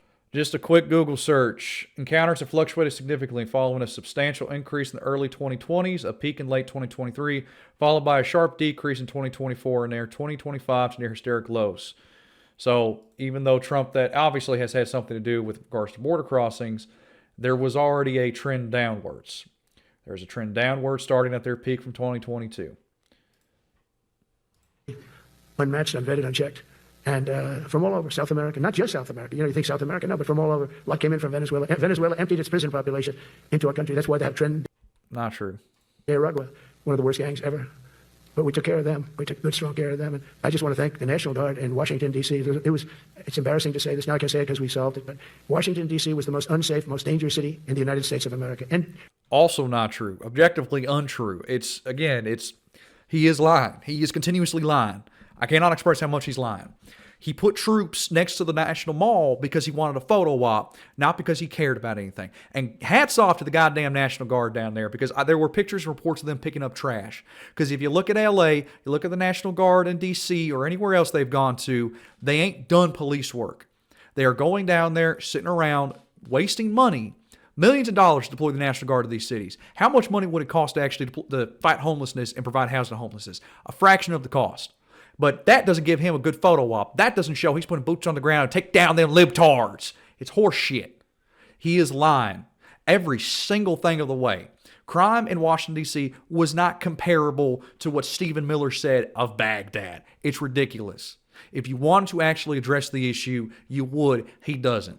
He wants a photo op. That's the reason he's got them into the National Mall. Otherwise, it's horse crap. You want to address crime, you want to address things like that, actually study how it is affected. Don't just put boots on the ground and say, oh, congratulations, we solved the issue. Because he ain't. It's been, what, a month since they deployed troops? No statistic in regards to what's actually happening. No amount of arrest increases. It's just horse shit. Listen to Big Brother spit out another number, and congratulations. Boots on the ground, crime is solved, just like that. Because I did it. I fixed it. to a large extent, beyond that. You go to Afghanistan, they didn't have anything like that. You go to countries that you would think there's problems, they didn't have that. And now Washington, D.C., after 12 days of serious intensity, we took out 1,700 career criminals. If you have 5 career criminals, they can make your numbers look very bad because they'll commit many crimes a day. But we took out 1,700, and they took them out. There was no doubt who the boss was. They did an unbelievable job. Then they started even cleaning. I said, I don't want them doing that, sir. They were cleaning it up. I drove through it 2 days ago. It was beautiful. People are walking down the street holding hands, man and wife, coming from Iowa. They're not worried about being shot. Washington, D.C. is now a safe city. In fact, I went out to dinner with my crew. I haven't done that. In theory, I wouldn't do it. And I felt totally safe. And nobody's been attacked. Nobody's been hurt. Washington, D.C. went from our most unsafe city to just about our safest city in a period. There's no way to prove that. He is making it up on the spot. Also, when he went out to dinner, he got booed like a motherfucker, which was just funny. Period of a month. We had it under control in 12 days, but give us another 15, 16 days. It's perfect. And people other than politicians that look bad, they think, the Democrats run most of the cities that are in bad shape. We have many cities in great shape too, by the way. I want you to know that. But it seems that the ones that are run by the radical left Democrats, what they've done to San Francisco, Chicago, New York, Los Angeles, they're very unsafe places. And we're going to straighten them out one by one. And this is going to be a major part for some.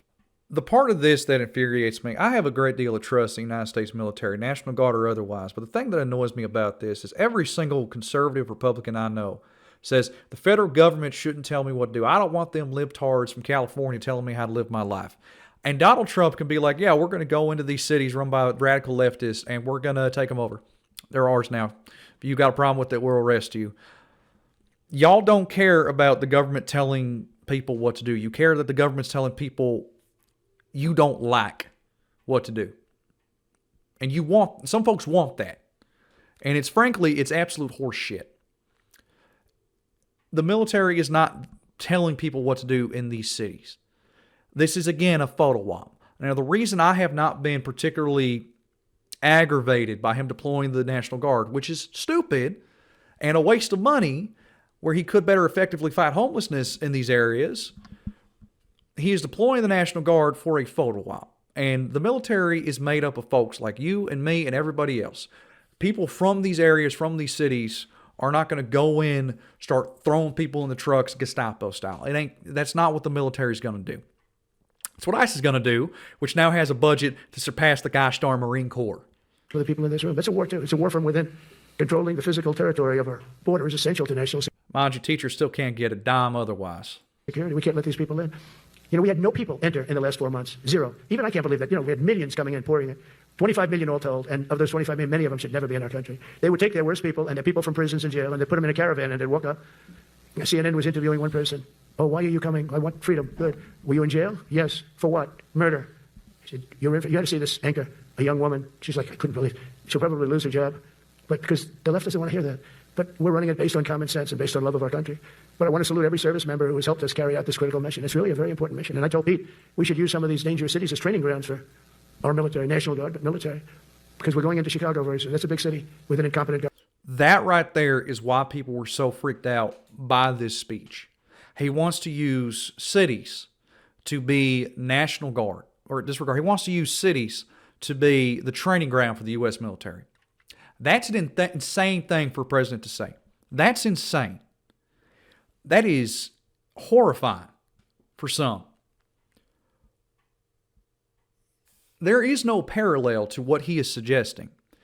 Now, there's a very big gap between what Trump shits out of his mouth and what is actually implemented. But the President of the United States saying we're going to use these cities for training is beyond wild. A law enforcement mission versus a combat mission are vastly different things.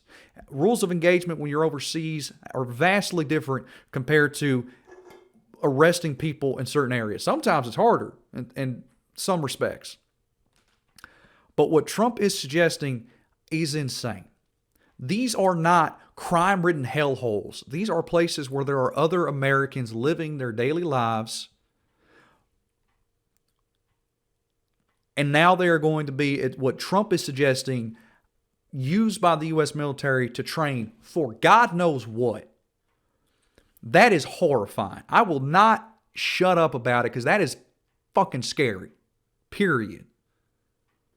He doesn't clarify that. Well, let's give him a chance to see if he clarifies this. Governor, stupid governor, stupid. They threw him out of his family business. He was so stupid. I know the family. He becomes governor. He's got money. Not money that he made, but he ran for governor, he won, and now he criticizes us all the time. See how J.D. Vance ran for freaking governor, or disregard senator of Ohio. Yeah, it wasn't money he made either. Last week they had 11 people murdered, 44 people. Also, Trump never made his freaking money. He's been Bitcoining and that stupid freaking NFT, that coin crap, the meme coins he put out, millions of dollars. You see Trump's net worth, where he was compared to now, them gambling with the stock market, not gambling, excuse me, but basically insider trading with the stock market. One day he'll say, we're initiating tariffs. He'll tell everybody to, hey, you should buy right now, and then they'll stop the tariffs and they'll sell. Yeah, okay, making money. Give me a freaking break. He's robbing us blind, and we're sitting here jerking him off for the damn thank you. People shot. The week before that, they did 5 people murdered, 28 people shot. Every weekend they lose 5, 6. If they lose 5, they're considering it a great week. They shouldn't lose any. You shouldn't lose any. This is civilization. And he's always up there saying, we're in very good shape. We don't need the military. No, they need the military desperately. How about Portland? Portland, Oregon, where it looks like a war zone. They don't. He's been showing videos from 2020 to try to say why he needs to put in the troops now. It's horse shit. I get a call from the liberal governor. He said before, liberals ain't even protesting that much. Now we're doing this crap. Sir, please don't come in. We don't need you. I said, well, unless they're playing false tapes. This looked like World War II. You had I think they went into, hold on one second. I want to double check. So Trump has not sent the National Guard to St. Louis, Missouri, but he has suggested that he would send the National Guard to St. Louis. Now, when I mentioned earlier that Trump has stopped FEMA spending, he's also stopped FEMA spending after St. Louis and other areas affected by tornadoes not too long ago. And the mayor of St. Louis, this political party I don't know off the top of my head, the mayor of St. Louis said, we don't want the National Guard. We want the FEMA funding that's been promised because our communities have been destroyed by these tornadoes. Nothing. Governor of Arkansas, Huckabee Sanders, or Sarah Huck, whatever the hell her name is, his previous press secretary, asked for FEMA response. Denied because the tornadoes don't get that much political attention. I had people vote for Donald Trump because they were angry. My stepfather was one of them, angry that Joe Biden sent money that was meant for Hurricane Helene in the East Coast and Southern United States over to Ukraine. But Donald Trump denies funding for Arkansas, denies funding for St. Louis, denies funding for Missouri, denies funding for North Carolina, and then sends $40 billion to Argentina. $20 billion, excuse me, I don't want to get my numbers wrong. $20 billion to Argentina. And now he's sitting here talking about how we got to put troops in the freaking in the streets We've got to make sure that this is a training ground for the United States military. That's horse shit. Your place is burning down. I mean, you must be kidding. Sir, we have it under control. I said, you don't have it under control, Governor, but I'll check it. And I'll call you back. I told her back, I said, this place is a nightmare. Probably, it's certainly not the biggest, but it's one of the worst. It's brutal. They go after our ICE people, who are great patriots and tough job too, but they love it. They love it because they're cleaning up our country. And so you look at some of the things where they took over parts of Seattle. They actually took over a big percentage of Seattle. Think of Which was in 2020. It was that CHOP zone, which was outside a police department in Seattle, which, again, is not happening now. So is he responding from what happened in 2020? Is he responding to what? There's no rhyme or reason for it. He's doing it for political whatnot. Now, I'm a little peeved, we'll say, and a lot of my friends who hopefully will be watching this but have sent me messages about the whole thing, I have told them that while yes, what he is suggesting is horrifying. However, this is also the sign of a weak man, of a weak presidency, because the military is going to go in, the National Guard get mobilized, they'll go in, and they'll just stand there. Look at any video of LA. LA's been radio silent with the National Guard there. Arrest ain't gone up. They arrested one person, and that person got handed to police and then released. It was a former service member. Nothing is happening because he wants to escalate. He wants to get a reason to declare martial law and go after these people with force. He has said that repeatedly, over and over and over again. But right now, he can't. There's no reason. You start bringing out the troops to just shoot up anybody on the street that is scary looking, you've escalated on your side. He is trying to provoke an escalation from these liberal hellholes, as he's describing. That's the reason he keeps trying to do it, because he wants to distract from everything else that's happening. Even if it doesn't escalate and he doesn't get the opportunity to crack down more, what's happening is it's distracting everybody from him shutting down the government, him screwing over the economy. Did you know recently that the Trump administration stated that businesses should no longer, the economy should no longer do it by business quarter, but should instead go to every other quarter? Because it's looking so bad now, he's trying to push off the numbers for even longer. And his administration has made efforts to do that. That is inherently misinformation. That is inherently trying to muddy the waters. I don't know what the job numbers are going to be because it ain't going to come out for another 3 months. It provides you, the American people, less information. It provides business owners less information. It is inherently troubling, but we ain't talking about that. He has to go mention we're going to take these cities and turn them into training grounds, which, while it's horrifying, it's important to remember this is a distraction at the end of the day. He wants to go and do something crazy. He wants to go and make this all about how he saved the United States. Wartime president, thank you, sir. But he needs to escalate it because that left radical lunatics that he's going after Antifa. No arrest been freaking made. They haven't arrested the leader of Antifa, have they? Terrorist organization. Where's their leader? Ain't nothing. You remember that? That was a while ago. And I sent in the troops and they were gone as soon as I sent them in. Oh, when we send in the troops, if you have a real leader that says you got to do what you have to do, I put that out the other day. You got to do what you got to do because we don't want our people hurt as they stand by. I was watching during Biden, there were troops standing up like this, brave, standing up at attention, the way I should stand all the time. And like this. And people are standing, their mouth is this far away from their mouth, and they're spitting at him, they're screaming at him. And that soldier standing there, he wants to knock the hell out of the person, but he's not allowed to do anything. So they just stand there and they get abused. And a woman was this far away from his face, and she starts spitting in his face, and he's not allowed to do anything. If it's okay with you, John. There were videos from 2020 where, there was civilian folks who were screaming at the National Guard. The one video that I always recall was a black guardsman was basically being called a traitor by some of the Black Lives Matter protesters. Yeah, that happened, and it was disrespectful. Should that person screaming at the National Guardsman be beaten and sent to jail? I would argue no. He's engaged in his First Amendment right, and while he may be an asshole, okay. There were, however, other videos and reports of people basically protesting when the National Guard were there, cheering because they trusted the military more than they did their local police. And when the National Guard came in, there wasn't a great violence against them. Nobody protests the freaking National Guard as an existence as a whole, I should clarify. Yes, maybe the National Guard go into LA and DC and Chicago and all these places is unnecessary, but no one's attacking the National Guard. They know they're just there because they're legally required to be, and Trump put them there.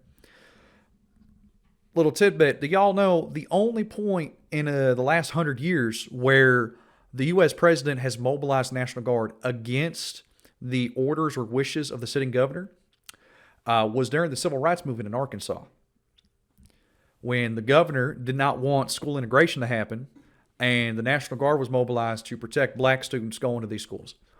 So that's where we're at. Where that was done due to a threat against children's lives. That was actual and happening. And now we're here where he wants to go have dinner in D.C., and so we got to mobilize the National Guard. We got to mobilize the L.A. National Guard. It's horse shit. Generals and admirals, I've taken that off. I say, they spit, we hit. Is that okay? I think so. They spit, it's a new thing. They spit, we hit. How about the cars where the cars are coming out? They get brand new cars, Border Patrol, ICE, beautiful, nice new cars. And they're driving along and they have to go through a gauntlet of rocks being thrown at the car. So here's this beautiful brand new car. By the time it goes 100 yards, it's destroyed. These guys have pretty good arms, some of them. And they're throwing bricks at full force into the window and into the car. It looks like it's a war zone. And I said, never let that happen again. From now on, if that ever happens, and I said here, you get out of that car and you can do whatever the hell you want to do. I do not support any type of violence against law enforcement, period, because at the end of the day, it's going to be seen as escalatory. But as I said before, what Trump wants, what the administration wants, is they want escalation. It justifies their use of force. When the police go into an area where they inherently aren't wanted, or let me clarify and be very specific about what I say. Right now you have ICE going into areas, breaking up groups of people based off nothing but racial assumption. They go to Home Depot. Being Mexican at Home Depot is now means for legal detention by ICE. You've had numerous Hispanic Americans arrested by ICE and demanded to see their papers. One American was arrested, brought to an ICE detention center. When he was provided papers by the person's mother, they deemed it as illegitimate and denied him release. That was in Florida, Georgia. When you bring these people into an area and you start arresting people en masse, when you start kidnapping people off the streets with no identification sometimes. There was I forget which name or country she is from originally, but she was here on a education visa and made a online post a year ago in support of Palestine regarding the Israel-Palestine conflict, was grabbed by ICE and DHS from an unmarked vehicle and then dragged away. During the 2020 protest in Portland, Department of Homeland Security officials, because they don't have the same restrictions as the military at times, were riding around Portland in unmarked vehicles, arresting people, throwing them into vans. They were never charged, and some of them were just let go eventually. But the issue, the problem is, and you see that happening now, and it's again why I'm not in a panic yet. I'm actually feeling the most calm I have in a while, is while they are escalating this, they're doing what they can legally, as far as legal is allowed nowadays. Yes, these people are being kidnapped, taken off the street, and arrested for nothing other than being Mexican at a Home Depot, which has been at the behest of Stephen Miller, who's a Trump administration official. Yes, these are happening. These are terrible. But at the same time, people like Garcia, who is that gentleman who was deported against the judge's orders to Venezuela. Or not Venezuela, excuse me. I think Honduras. No. Not Venezuela. El Salvador, excuse me. I have a lot of information. Kilmar Garcia, who was deported to El Salvador, was brought back to the United States despite the fact that the Trump administration said, he'll never, ever, ever come back. He's never coming back. You suck, Democrats. He's back in the United States. They have fundamentally failed because they are forced to engage in the same system of laws that the rest of us have to at certain times. And Garcia was luckily protected. Now, as of now, I think he was arrested again, but the judges denied his deportation again. These people are being used as pawns. and they are still not disregarding the courts. The guy in D.C., a sandwich was thrown at his head, or he threw a sandwich at an officer's head, which technically could be counted as assault with a deadly sandwich, I guess. But when they arrested him and they attempted to bring charges, they went to a grand jury. And the grand jury said, nah, this doesn't constitute a crime. And he was released. That's why these are signs of weakness. He can't arrest everybody he wants to, but he can tweet they arrested him. Kash Patel could say, we've done it. We've done all of this. And they're lying again because they want people to be afraid. That's why they're pressing different media organizations saying, we will go after you legally. And they're just capitulating because they don't want to have any type of problem. It's easier to just fire somebody like Jimmy Kimmel, right? You never comply in advance with this sort of stuff. But understand, this is the sign of weakness. Because those people you can die from that. Those bricks go through the windows. You can die. They'd like it to. They'd like it to go through the window. But this was a couple of months ago. They just kept driving, and bricks are hitting the car. And I said, why aren't they stopping? Because they were under orders from the past administration, never stop. But that's different with us. We stop. And since I gave that order, we haven't had that problem. It's very interesting. It's amazing. It's just like Probably not true, but whatever. in Venezuela. You've seen the boats going. We can't find any more boats. They're carrying drugs. Massive. Every boat kills about 25,000 people. That's what they have. They have fentanyl mostly and a lot of other drugs. And we take them out, and we've taken out 4. And it's on air. Everybody gets to see it. Not that we like to do that, but every boat kills 25,000 on average. 20. Some people say more. You see these boats just stacked up with bags of white powder. It's mostly fentanyl and other drugs too. And now we have a problem. Trump recently said in an interview that fentanyl killed 300 million people in the United States, which is absurdly false. The bombing of the Venezuelan boats, a bit controversial because, again, an act of war. They're not presented evidence as to why it was a drug cartel. It's a war crime, especially if it was a civilian boat. It's one of those things where I try to see multiple sides of it. I've said in the past that I don't disagree with using the military force against drug cartels. The problem is that this administration has proved so incompetent and so easily and readily available to lie. I don't trust them when they do have something like this happen. And that's the fundamental problem. General Kane said, sir, there are no boats out there. Not even fishing boats. They don't want to go fishing. I don't blame them. There'll be no fishing today.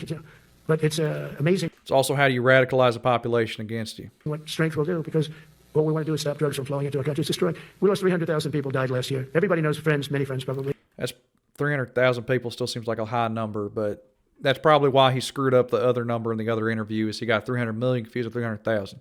You lost a child, or adults too, but you lost a son or daughter because of what's coming into our border. And we're making it very hard. Oh, and we haven't even started yet.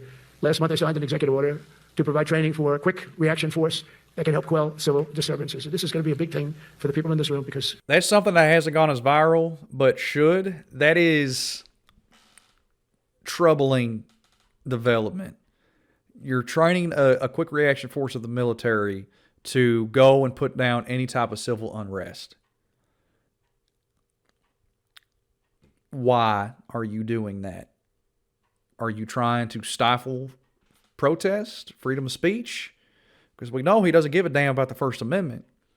Can I protest and say I don't like this because I think it's fascist and then get labeled Antifa and then get arrested because I've now associated with the terrorist organization? These powers that he's doing, what he's doing, are very untested. And historically, there's been a limit on them. But now the limit is Congress, and they said, yeah, do whatever you want. We'll probably maybe say you can do it later. And Republicans give no crap. When Mike Johnson, Speaker of the House, was asked and told by a reporter, hey, he sounds incoherent, because he sounded very incoherent through most of the speech. Again, we are talking to generals, and he's talking about drug deaths to Golden Dome to immigration and everything else, to his lack of a Nobel Peace Prize.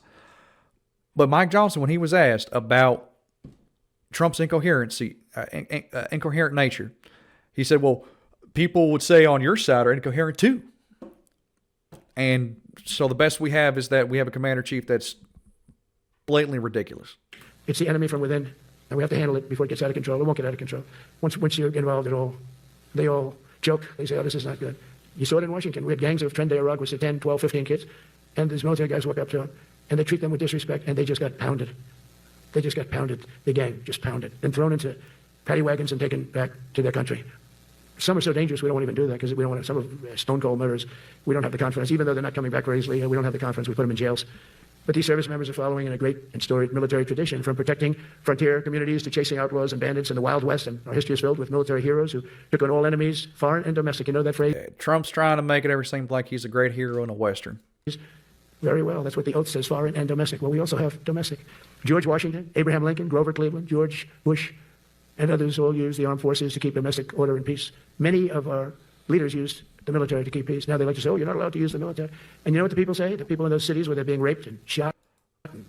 It would be better if governors, because what he's talking about with Bush is more likely the LA riots.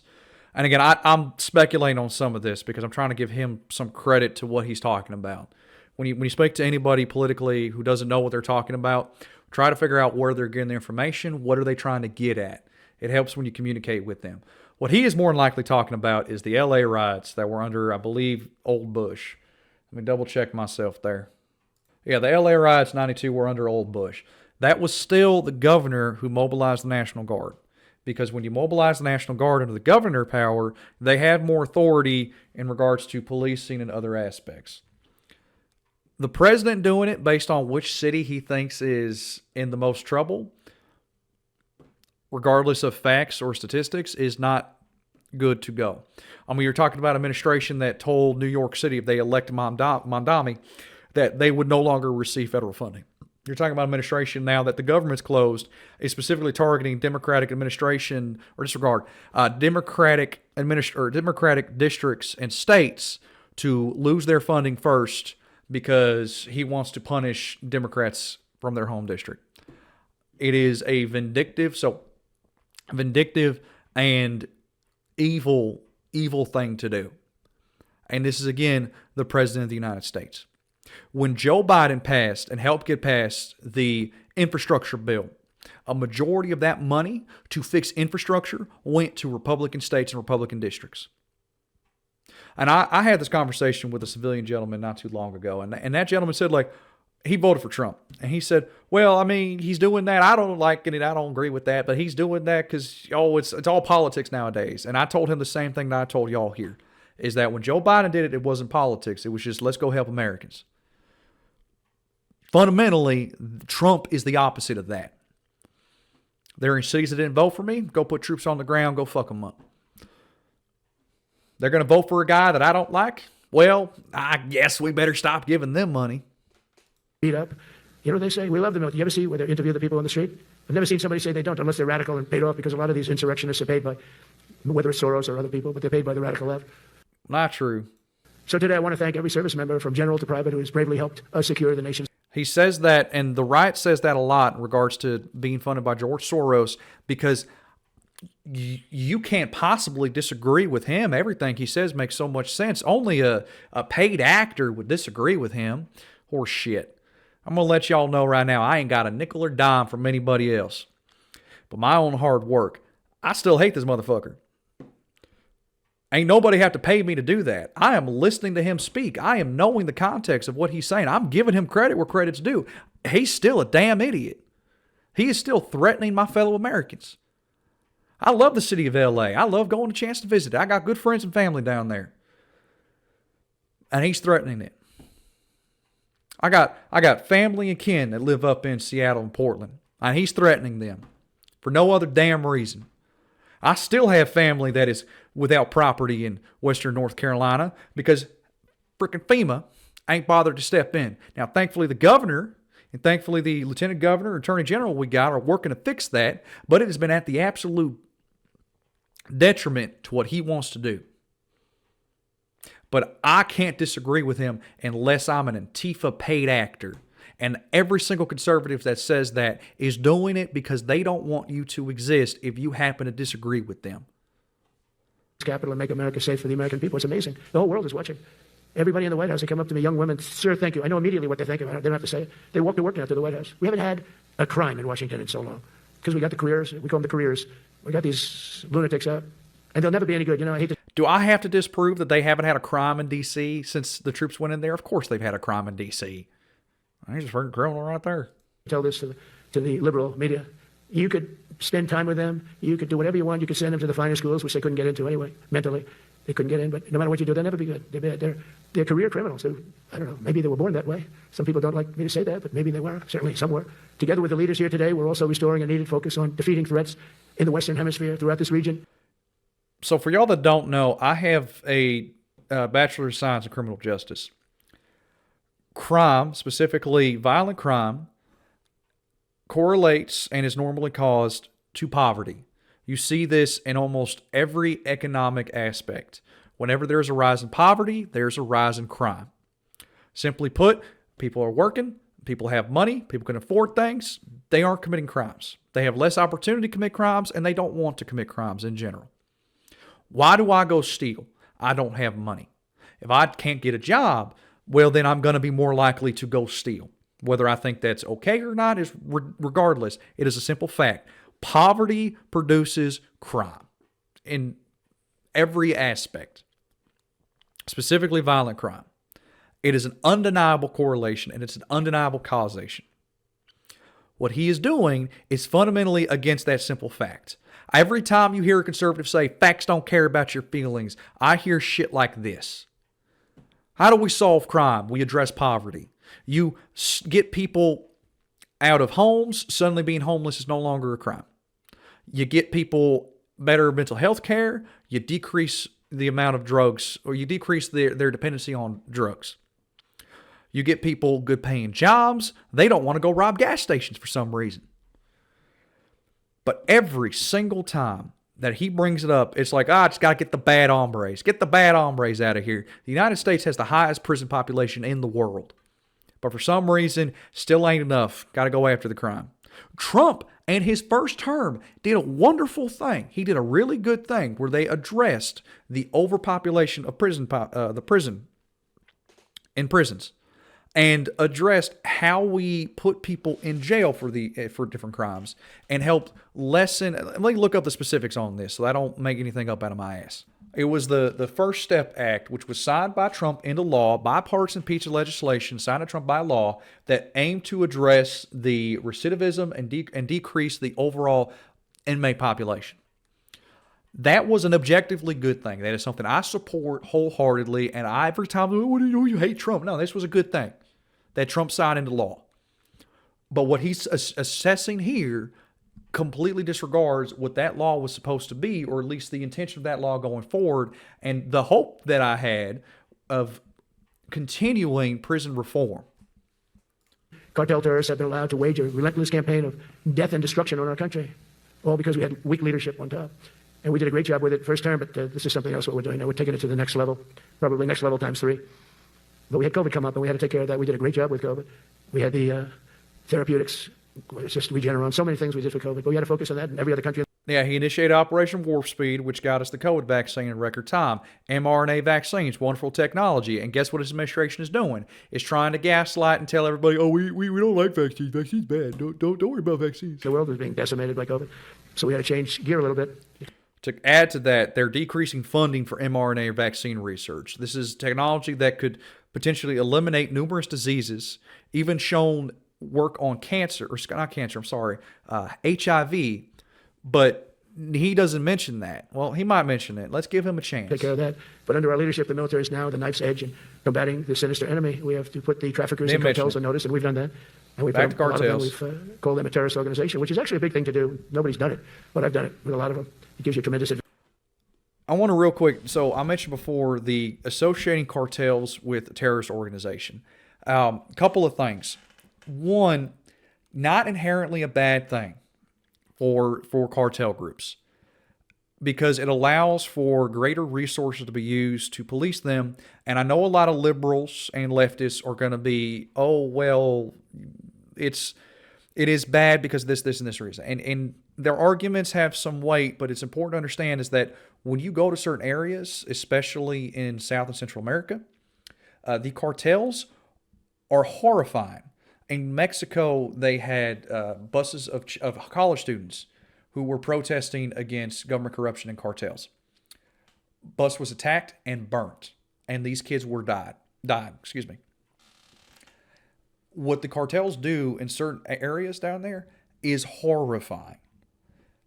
The caveat I'll say is that they're not terrorist organizations, and comparing them to terrorist organizations really cheapens what a terrorism is. And this is what Charlie Kirk used to do. This is what all these other conservatives used to do, is they would conflate these terms because they were scary, evil people, and they would cheapen and lessen and worsen how something is supposed to be responded to.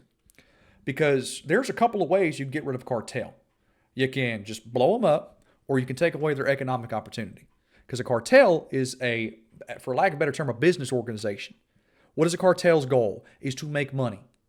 And how do they make money? They sell drugs. They kidnap people. Extortion. What is a terrorist organization? Their goal is inherently political. They want to make a change for political reasons. Now, they may engage and have some interlap. A terrorist organization may sell drugs to make money, but it's for a fundamental goal to have some type of policy change. They are motivated politically or religiously. Cartels are not. Cartels are motivated financially. So you can battle both in similar ways. And that's why, again, at the end of the day, I'm not 100% against the idea of using military force against the cartels. But there are better ways to do that. Decrease add mental health resources to drug addicts to allow them to better get off the material, and you lessen people's dependency on drugs. You eliminate the market for cartels. One of the reoccurring issues that we have is that every time Republicans get any power, they cut the funding for things like this. So any push we have to increase funding for mental health care or increase funding for people who are on drugs is seen as weak on crime, and then they get rid of it. And so no progress can be made every single time. These are things that take time to initiate, take time to activate, come to fruition. And instead, we're like, oh, you're just letting druggos walk around the street. No, you have to provide funding for these different types of programs. Fund people to have better health care. Because what happens? You get the drug to prison pipeline. You smoke marijuana because it's easy to find drugs around. You go to jail because you smoked marijuana. You get out of jail and now you can't get a job. So now you're homeless and you're on the streets, and now you're around more drugs. Marijuana is not the gateway drug. Prison is. And when you are unable to get a job after prison because, oh, you're just a criminal and all criminals belong in jail, like he's saying, well, maybe you're just born with it. Fuck off. What happens is now, okay, I suffer from anxiety, depression, I can't get a job, everything is made worse. Other drugs take away that pain. It's a mental health crisis. And the fundamental way you stop that mental health crisis is by providing people resources to get out of it. Period. Whether those resources are done through a private organization or the government. Now, we can't do that though, because that's socialism. Every single person, I'm sure, when they heard providing people resources such as mental health care, they supported it. But the second a conservative gets up there and they're like, oh, actually, we're just going to throw them all in jail. That's the best mental health resource we can give them. That's not socialism. That mental health care is socialism, and that's what they'll constantly attack. Advantage. If you try to poison our people. Go back to the start with the cartels. You would decrease cartels' ability to sell drugs. That's what I was getting at. I know it was a long, roundabout way, but that's what I was getting at. We will blow you out of existence, because it's the only language they really understand. That's why you don't see any more boats on the ocean. You don't see any boats. Around Venezuela, there's nothing. As president, I will never hesitate to defend our people from threats of violence, from the horrible plague that's taking place from within. The Iran nuclear power, all of the great power that we thought existed, we blew it out to kingdom. We took advantage of it, and we just really took advantage of it. Oh, he rambles more than I do. That's what military power can achieve. That's why I chose Raising Cane. He's fantastic, by the way. I hope you all agree. If anybody disagrees, could I please have your hand? Who disappears that Raising Cane is no good? Just raise your hand. I don't see any hands raised. All right. That means you're okay. That means that he's okay now, but I saw his results. And he took out. I keep forgetting we're talking to generals here. So again, nobody in the audience is going to give any political reaction, period. Now, despite the fact the Trump administration has destroyed the Hatch Act, the military is still trying to be as apolitical as they can. And they're not going to tell Trump, like, yeah, we totally agree with that weird political comment you just made. I don't even know who the hell he's talking about, to be honest with you. I'll look him up while he talks. At ISIS, I was told it was going to take 4 years. It took 4 weeks. I went to see him, and he took him out in 4 weeks, knocked him to hell. And I was told by military people it was going to take 4 to 5 years to do it. And I don't even know if we'll have it then, sir. These were the Washington generals. I call them the television generals. But Raising Cane did it in 4 weeks, took out 100% of the ISIS caliphate. As a result of these actions and many others since my inauguration, we're witnessing the triumphant return of peace through strength. We have great peace through strength. America is respected again as a country. We were not respected with Biden. They looked at him falling downstairs every day. Every day the guy's falling downstairs. So apparently Dane Kane is Trump's pick for a military office. He's a general, obviously. I don't know which office he's getting picked in, and I don't know anything about him. Could be good, could be bad. I have no opinion one way or the other. But what I will say is, according to the Reuters headline, is he's a real general, quoting Trump, obviously. Please look how Trump treated his former Secretary of Defense. 1 second here, y'all. I don't want to keep y'all looking while I'm like, oh, God, what was that name? Mad Dog Mattis, General Mattis. How Trump treated him. He's a real general until he does something Trump doesn't like. So whoever he puts in charge of anything, it's important to remember that Trump plays politics. You don't like Trump, you don't do what Trump says, he doesn't like you all of a sudden. You're the worst person ever. General Mattis was widely considered a wonderful, wonderful Marine general by multiple people in the military and otherwise. When I say multiple people, I mean he was well regarded by the country. Bernie Sanders gave a big endorsement for Mattis when he when he voted in favor of him to be Secretary of Defense. He did say it was not my preferred pick, but I like him. And now Mattis is Antifa. He is the enemy of Trump. And I refuse to let people forget that, because I still like Mattis. I still like him. He did great military service. He was I think a good general. And he said he was an American first. But Trump ain't exactly going to bring Mattis back. And the reason that Mattis left was because Trump allowed Turkey to go attack the freaking Kurds, which I'm still pissed about. It's not our president. We can't have it. I'm very careful. You know, when I walk downstairs, like I'm on stairs, like these stairs, I walk very slowly. Nobody has to set a record. Because you're old and fat. Just try not to fall, because it doesn't work out well. A few of our presidents have fallen, and it became a part of their legacy. We don't want that. You walk nice and He's talking about Biden falling off the bike. That happened. He got up. Trump has fallen down a couple of times too. easy. You don't have to set any record. Be cool. Be cool when you walk down, but don't bop down the stairs. So one thing with Obama, I have zero respect for him as a president, but he would bop down those stairs. I've never said, bop, bop, bop. He'd go down the stairs, wouldn't hold on. I said, it's great. I don't want to do it. I guess I could do it. But eventually, bad things are going to happen. And talking to the generals, and we're talking about how to walk upstairs. And it only takes once. But he did a lousy job as president. A year ago, we were a dead country. We were dead. This country was going to hell. We were dead in every way, from immigration to military. We didn't have the weapons. We were given everything to Ukraine. We had nothing. And by the way, I mentioned that earlier about the concern in regards to that.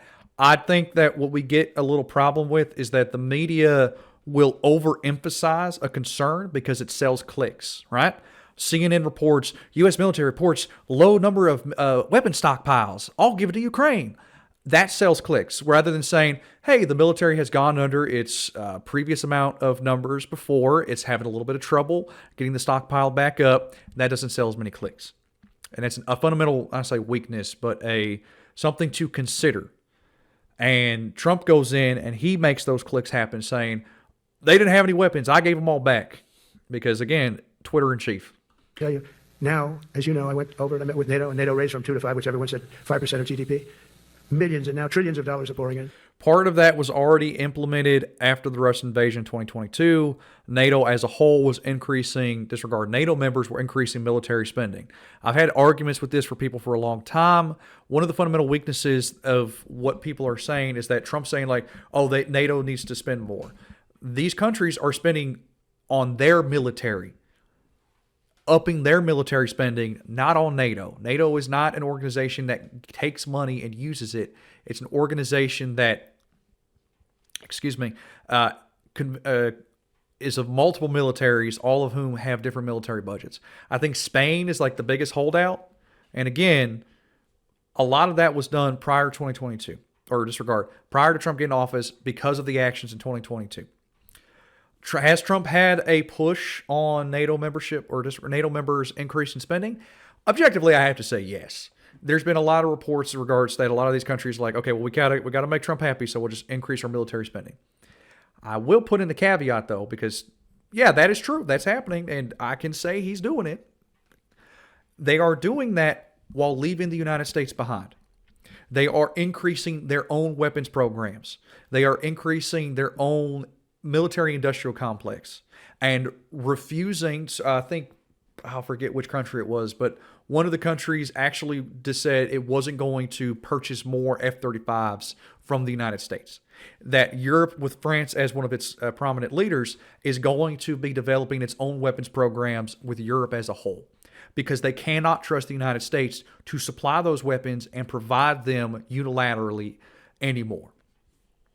They didn't pay Especially because of the tariffs. the 2% because they know we were there to pay it, and now they paid the 5%. That's true. And to help out, that decreases American jobs because those weapons are made in the United States. It decreases our ability to produce those weapons because now they become more expensive to develop and procure and put out there. Because now we don't get all these other countries to hop on board and say, oh, yeah, we'll do that. South Korea has picked up a lot of slack. They've been very good at developing tanks, and they've sold some of those tanks to Poland and Ukraine. Right? M1 Abrams ain't getting sold like that now because Trump has fundamentally made us a weaker ally. That affects the American economy. That affects our military-industrial complex, which affects the way the Department of Defense is able to wage war. Billions of dollars, and we're not spending any money on that war, not 10 cents. We sell our equipment to NATO. NATO pays us for the equipment, and they give it to Ukraine or whoever they give it to. But We sell it to individual military allies, not NATO. We are NATO. they can keep it, but we're not involved. We have no money going out. Biden gave $350 billion, not sustainable, $350 billion. And we have a war that should have never started. But we're not doing that anymore. So I just want you to know we're selling equipment. Our people are buying equipment. They are buying the equipment at full price, a fair price. So I don't want to say we're making money It's already happening. because I don't want to be making money on a war. It's too many people dying. They're losing 7,000 soldiers a week. A lot of them are Russian soldiers, but between the two countries, mostly soldiers, by the way. Sometimes, in Kiev, they'll Russia has also hammered Ukrainian civilians, and undermining that by any fact is fucking horrifying. lob a missile in or some drones in, kill some people. But mostly it's soldiers. Russia and Ukraine are losing 7,000 souls. And, they're not American. They're not us. Trump has repeatedly blamed Ukraine for the invasion, despite the fact that it's Russia that invaded them. They're not you. We have a special obligation. But they're soldiers. They're young people. They leave their parents. They wave goodbye. And then 2 days later, they're blown up so unnecessarily. And so that's the primary reason I want to get it done. And we got to get it done. It's crazy what's going on. That's the worst war that there's been since World War II. The number of soldiers that are being killed there is just crazy. From 5,000 to 7,000 soldiers die a week. Think of that. So I think we'll get that done. But that's turned out to be the toughest one. I'm so disappointed in President Putin. I thought he would get this thing over with. He should have had that war done in a week. And I said to him, you don't look good. You're 4 years fighting a war that should have taken a week. Are you a paper tiger? And So, yay, Trump is finally calling out Putin. It took, I'll argue, 5 years for him to be like, oh, you're a paper tiger, which they are. Russia is a paper tiger. They are fundamentally weaker than what they put out in the information space. And it's been like that since the Cold War in the Soviet Union.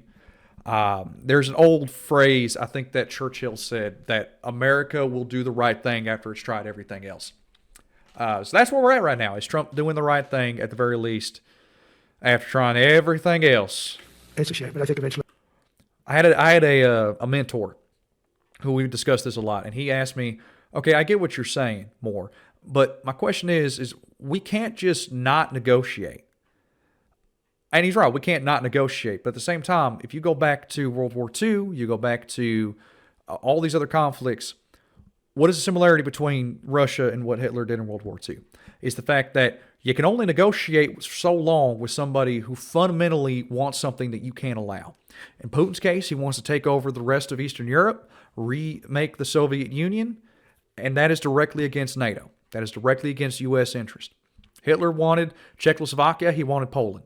And it doesn't matter how much negotiate with them, if they want something and they're not going to compromise on it, there is no negotiation to make. And now we are here 9 months later, and Trump is like, oh, I'm so disappointed in Putin. No, I'm so disappointed in Putin. No shit.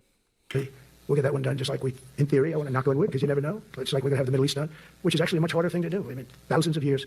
But we have to. And Trump proposed genocide in the Middle East to end the Gaza conflict. He said, let's just get rid of all the Palestinians and move somewhere else. They don't even want to live there, which is going to be a genocide. To get that war done. So now Israel is also committing a genocide against Gaza. just think of it, we were a dead country. I was with the King of Saudi Arabia, great guy. I was with the Emir of Qatar.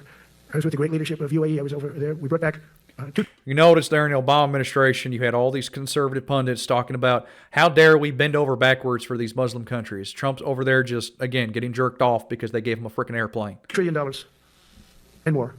They ordered 200 planes, Boeings, they ordered so much, and they were great. But they all said essentially the same thing. They said, Boeing and all these other air manufacturers selling civilian airliners. I'm going to take Trump's word at the fact that UAE said that they were going to go buy a bunch of like 200 Boeing airliners. American jobs, American manufacturing. That's good. Does that make up for the manufacturing we lost selling those airliners to countries like China or Europe? Does it? I don't think so. 1 year ago, you were a dead country, and now you're the hottest country anywhere in the world. We're the hottest country in the world right now. The absolute hottest country in the world. There's nobody even close. Putin said that to me. We met in Alaska, had a good meeting. Then he went back and started Again, you jerk Trump off, you make him feel good. sending drones into Kiev. Even if Putin said it. But it's one of those things. But we were a dead country a year ago, and now we're the hottest country anywhere in the world. Think of that. You could be proud of that. And you must have felt like hell when you have a wife or a husband at home, and you used to read the numbers that we can't get people to join the Army, Navy, Air Force, Marines, Coast Guard. You must have felt like, I have a job that nobody wants. That doesn't feel good. Well, now you have a job that is brimming over with people wanting it. They want it. And you're able to get a much higher quality because now you have your choice. You want so many. And we're going to have many, many people that aren't going to be able to join because of the fact that we don't need them at this moment. But think of it, what a difference that is from, I could just imagine 2 years ago, you're reading front page articles in the New York Times, of course, and Wall Street Journal. They always give us unfair stories. But they played it so big. They were playing it so big. Nobody wants to join the Army, the Marines, the Air Force. They don't want to join. They don't want to join the Coast Guard at all. Nobody wants to join. Nobody wants to join our police forces. Our police forces also. Some almost went hand in hand. We're just circling And I used to around say, what I'm except speaking in front of the military today, and it's embarrassing because I'm speaking in front of people who have a job that other people don't want, but now you have a job that everybody wants. So I think that has to make you feel good. It's one of the reasons I love being here today because I want to say that. I have to say that everybody wants to be in the Army, the Navy, the Air Force, the Marines. If you think the Coast Guard and Space Force, our beautiful Space Force, it's a whole different world. And now they're signing up, by the way, seriously big numbers for the police. Dangerous job, isn't it? Huh? Fire department. But that's the paving the way for progress once thought almost impossible. I mean, a year ago, you wouldn't have thought that was possible. A year ago, they were talking about making the military smaller because they can't get the people to join. We're thinking about making it larger because we have so many people. And it's nice to be able to cut people because of merit that aren't really qualified for any reason, a physical reason, a mental reason. You don't have to take them anymore because you have the pick of the litter. And they all want to be with you. They all want your job. They want to be with you. They want to work with you. They'll even take your job. One of the highest indicators of military recruitment is going to be economic performance. The military recruits its poorest Americans, just plain dumb fact. The military is a job at the end of the day. And you see is that the military performs higher in terms of recruitment when Americans are poor. Y'all take that information with and do what you want. Got to be a little bit sharp. Got to watch it. But everybody wants to be doing what you're doing now. What a difference when I speak to you, and I can say that as opposed to a couple of years ago when I was talking to rooms where they were desperate to get people and they couldn't get them. What a difference a presidential election can make. That's all it is. It's just a presidential election. Yesterday at the White House, we put forward a plan for peace in Gaza. We announced it, and we're going to create something that was my idea, but unfortunately I got drafted. It's going to be called the Board of Peace, and it's going to reign over that territory, and we're going to get that done. And they asked if I'd be the chairman of the Board of Peace. I wasn't counting on that. I had the idea for the Board of Peace, but I said yes, and I guess because of that, every leader, everybody wants to be on the Board of Peace, and we're going to watch over that very volatile part of the world and keep it non-volatile, so you don't have to get involved. We want to save you for other things or save you for nothing. He's threatened to put U.S. troops on the ground in Gaza numerous times. Now he's not. It's impossible to keep track of it. From that standpoint, we don't want you fighting wars, but if you have to, you're the most lethal fighting force in the world. And I would say that even 2-3 years ago, but now I say it with great enthusiasm. It's so true, and we're striving to. You notice what he did there 2 or 3 years ago? The greatest fighting force in the world. Now I can say with enthusiasm because it's Trump's military, not America's. Tirelessly to end the terrible war in Ukraine. And as you know, we're also working hard to get the allies to share more of the burden of our defense. Much of that has really already taken place. But all NATO members have committed to the increase that I talked about. Think of that. That was unthinkable. It used to be 1%, then we got it up to 2% in my last term. And they did not like it. And now I got it to 5%. And I get along great with all of them. In fact, Still didn't. Again, the wide military, I think Poland has been doing 5% for the past 3 or 4 years now. I forget the top of my head. A lot of the other militaries, Germany also increased above 2% after 2022. Spain, I think, is the biggest holdout. I think Spain is the only one that hasn't increased the military 2% and doesn't plan on it. Call me the president of NATO. I said I don't think so, but they're great. They're great people, and they're spending a lot of money and a lot of money that they should have been spending in the past. But I think Putin was a wake-up call for them. Really, we're now selling large quantities of American-made weapons to NATO, and we're getting really fair pricing. We're making a lot of money. It's my hope. It was already happening under Biden. Again, a lot of the military expenditures that they're buying from the United States from our stockpiles, sending it to Ukraine. A lot of that was also spent. buying an excuse for the United States to get new weapons because a lot of the things we were sending to Ukraine were expired or old and needed to get used or get thrown away. And it's actually cheaper to send to Ukraine than it would have been to dispose of them. Excuse me. That from Europe to Asia to the Middle East, our allies will make similar commitments to increase their military capabilities, and this will greatly strengthen our alliances, and also it'll make war far less likely. You know, if you're a strong presence like we are such a strong presence now. And I go around bragging about that. I said, we have the strongest military anywhere in the world. I say, you never heard Biden say that. He said that a lot because we have the strongest military in the world. You never heard him say anything. But you never heard him say, did you ever hear him say, we have the strongest military? He doesn't say that. I say it. We have the strongest military anywhere in the world. We have great leadership. And I'll tell you, Pete and General Kane, all of the people that I've met that have been lifted up in rank. I'm pretty sure he just met Kane like 5 minutes ago, and now that's why he's saying his name so often. And we got many of them out of here, too. I'll be honest with you. Didn't like doing it, but No, I lied. Apparently, this article about Kane being promoted was back in 2025. we got many of you out of here because we weren't satisfied. We know everything about everybody. It'll also help the United States rapidly rebuild our defense industrial base. Each of you can play an important part in getting allies to do their part. So to that end, Secretary Hegseth will soon be announcing major reforms to streamline military acquisitions and expedite foreign military sales. We have tremendous numbers of countries that want to buy our equipment, and, you know, in many cases it takes too long. We're backlogged on all the equipment, which is something that's new to us a little bit. And I told those companies, you better get your ass going because we're selling you a lot of equipment. We're getting countries. To clarify, I'm stupid for not knowing this. He is the chairman of the Joint Chiefs of Staff. I apologize. I should have known that, and I shouldn't have said anything about it until I knew it. Buy your equipment. You got to produce the equipment. Some of the countries I'm not going to mention, but some of the countries are buying a lot, and that's a good thing. They're on our side. 95%. I'll never say 100% because it can always turn, right? You know about that. But they're on our side. The problem is we have to get the companies that make this equipment, and we make the best equipment in the world, but they got to make it faster. We have orders for the F-35. We have orders for everything. The new F-47. We have orders for everything. They got to make it faster, a lot faster. Ammunition they have to make faster. In the coming months, we'll be making even more historic announcements to fully embrace the identity of the Department of War. I love the name. I think it's so great. I think it stops wars. The Department of War is going to stop wars. If we are as ruthless and relentless as our enemies, the United States Armed Forces will be totally unmatched in the future. We have a group of enemies that are very ruthless. So this is what he's talking about right now is being ruthless towards enemies. This is where it gets a little bit complicated and nuanced. On the conservative right, you see a big hang-up about the Department of Defense engaging in like different rules of engagement. They deem it as a weakness, is the fact that we're not bombing our enemies when our enemies would bomb us in a heartbeat. The Taliban would go and bomb a school. We wouldn't. The concern that people have against this particular doctrine is, one, we're the good guys. We're supposed to engage in restraint when possible. But two, in the event of a near-peer conflict, which is what we would call a war with us, China, or Russia, near-peer, because they're peer government or U.S., they're peer power. Excuse me, I've been talking for like 2 hours now. It's not going to hand tie us as much as the conservative right would have you believe. Every military conflict in the 21st century, we have completely decimated. Even in the 1990s, we have decimated. The first Iraq War, Iraq and Afghanistan, even the Afghanistan withdrawal, as Trump criticized earlier, was logistically a great success. Moved thousands of people and resources and equipment from halfway across the world with very little hiccups. There were no planes that went down. All the troops made it out. An amazing success on a logistical aspect, whereas Russia can't even get tanks to drive into Kiev right across their border. That's what makes us a great military. We use our allies and we rely on our allies to do that. And we've kicked ass at every single military conflict. Even in Vietnam, while we lost in Vietnam, if you see how America engaged in the conflict, again, there are a lot of issues in Vietnam. I'm glossing over here a little bit. On a strategic level, it still was a great success. We managed to move an army across the ocean. We managed to, for the most part, hold our ground. I don't want to say a numerically superior force. And we held ourselves back because of political concerns.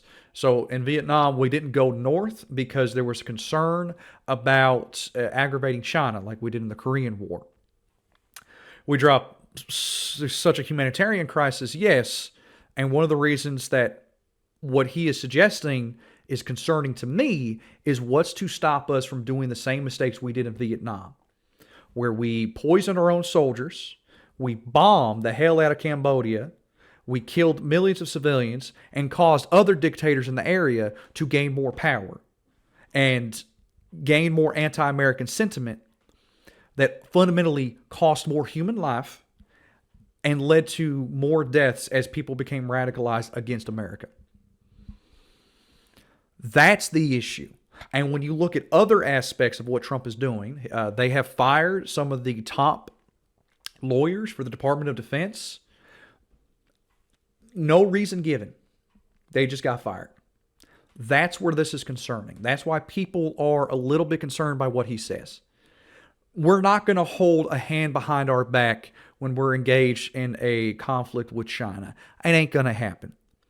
It just won't. And very smart, but they can't match us. And no, it's not because Trump's in office. I know what you idiots on the trolling side are going to say. It's not because Trump's in office. Yeah, we won't because Trump's the president now and he's the greatest of all time. Fuck y'all. I know what you're going to say. No, it's because the U.S. military would kick ass regardless. We'd kick ass without having to destroy civilian lives needlessly and unnecessary. I cannot think of a single instance in which the disregard for the rules of war or the humanitarian conditions that we provide for would have been beneficial to the United States. And every single time we have disregarded those, it has been to our detriment. You look at Afghanistan again, in there for 20 years. Got out, did not lead to the complete collapse of the United States, although some might argue that. Soviet Union did it for like half the time, collapsed the Soviet Union. Helped collapse the Soviet Union. You look at what's happening in Ukraine right now, the Russian economy ain't doing too hot. And while they ain't collapsed necessarily, what we're seeing on the outside may not be the entire story on the inside. Can't match us. They don't even come close to matching us. Again, it's very important for me to say we're the greatest military in the world, but we make the best equipment in the world. I watched our anti-missile missiles. I watched our Patriots just knock things out like a needle, hitting another needle on the stage. There's a needle up there, and you send another needle up, and it hits it every time. During the war, we went 14 for 14. We had 14. This is where they ran. We had 14 missiles coming at us. All 14 were knocked out of the sky, every one of them. We make the best equipment, from Sparta to Rome to the... Part of that is also because we utilized allies to intercept those missiles. I think he's referring to the Iran-Israel thing again, where this happened also under Biden, where Biden managed to get Saudi Arabia, Iraq, the UAE, and different forces around there to help Israel defend itself, which was a massive W for Joe Biden, Secretary of State. So thank you, America in general, not just Trump or Biden. British Empire to the United States of America. History has shown that military supremacy has never been simply a matter of money or manpower. At the end of the day, it is the culture, spirit of our military that truly sets us apart from any other nation. Our ultimate strength will always come from the fierce people, and those brilliant people with such pride, and the unbending will, and the traditions of excellence that have made us the most unstoppable force ever to walk the face of the earth. And that's what we are. Remember. Look, I'm gonna be the first person to defend American culture and American hoorah-ness, but culture doesn't win wars. People win wars. And we are a nation of multiple cultures. We never want to use it, but we have the most powerful nuclear capability, and I call it nuclear deterrent of any other country. Nobody close. The men and women in this room inherit the legacy built and won by Washington and Jackson, Grant and Pershing, Eisenhower and Patton, Nimitz and LeMay. We carry forward the majestic military heritage passed down from father to son, soldier to soldier, and one generation of warriors to the next. You are warriors. You know that, right? You're great warriors. Or you wouldn't be in this room. You're the best of the best. From Concord Bridge to Fort McHenry, from Gettysburg to Manila Bay, from Normandy to Sicily, and from the jungles of Vietnam to the dusty streets of Baghdad, America's military has charged into hellfire, climbed up jagged mountains, crossed roaring oceans, and thundered across open deserts to defend our flag, our freedom, and our homeland. Nobody does it like you. Now we are discovering American muscle, reasserting American might, and beginning the next story chapter in American military legends and war. That's L-O-R-E. It is war. When it comes to defending our way of life, nothing will slow us. No enemy will stop us. They cannot stop us. And no adversary will stand in our way. They won't stand in our way. We don't want them to stand in our way. We don't want to even put them in that position, but they're not going to stand in our way ever again. You'll never see 4 years like we had with Biden and that group of incompetent people that ran this country that should have never been there. Because we are the United States military, the best, the boldest, the bravest that the world has ever seen, that the world has ever known. With leaders like we have right here in this beautiful room today, we will vanquish every danger and crush every threat to our freedom in every generation to come, because we will fight, fight, fight, and we will win, win, win. I want to just thank you once again, and God bless the United States military, and God bless America. God bless you all. Thank you very much. Thank you. All right. Well, that's Trump's speech. I am actually positively loving everything about it. Let me tell you, folks. So you're seeing the media nowadays blow up with fear mongering. All right. It is vital that we don't underestimate or just hand wave what Trump is doing. Yes, it's bad. Yes, it is awful. Yes, it is a danger to democracy, danger to Americans, danger to anybody that dislikes or doesn't want Trump. We're not disregarding that. To Charlie, to the other friends who have messaged me, I agree with you, and I have been saying it for 10 years now, that man in particular is the worst thing to ever happen to the Oval Office. And he's continuously to make us weaker economically, soft power, and even militarily. I'll talk about some of that later. Some of the changes that they have proposed here are on like a simple mindset. PT, physical training, a different definition of what is the minimum requirements. Not an overall bad thing. Just as an example, what they can do, what they want to do, and what they're showing that they can do are different things. This is a speech which has some horrifying rhetoric in it. Using American cities as training ground for the military is horrifying. Nobody should want that. And I've seen conservatives raise a concern about this, but they will get distracted by the next culture war issue and forget all about it come election time. They ain't going to stand there with Chicago or DC. No, they're going to be like, oh man, I don't agree with Trump doing that. And then the election comes around and they'll conveniently forget. This is why, if you want to battle this type of information, if you want to take this down, you have to be continuously engaged. It's exhausting. I know it is, folks. I'm exhausted too. But you cannot let them get away with it. And it's important to know when they cross a line on whatnot. They've crossed the line numerous times legally. But they have not used force like Trump has decried or wants to, especially in this speech. It's important to know is that this is a weak president. Him doing this speech in front of generals, which has never happened before, as far as I'm aware, definitely not in my lifetime, him doing this speech is a photo op. It is entirely because he wants to put a big flag behind him and the military in front of him going, yes, sir, we'll do what you want, sir. That's where we're at. We have a weak boy trying to be a man who thinks he's the commander-in-chief. And that is also in and of itself scary. So we'll see how well he can actually do things and what they actually plan on doing. Watch this space as always. And I say that because we have to make sure that we pay attention to these things when they happen. Now, I know it's been a little quiet on the channel, but we will be coming back, and we're going to come back with a damn fucking vengeance. I'm going to do my hardest. I know all of y'all are just tired of me saying it, and I know y'all, you got to deal with the same thing, but it's exhausting out here, especially when you got to work. So, let's work together here.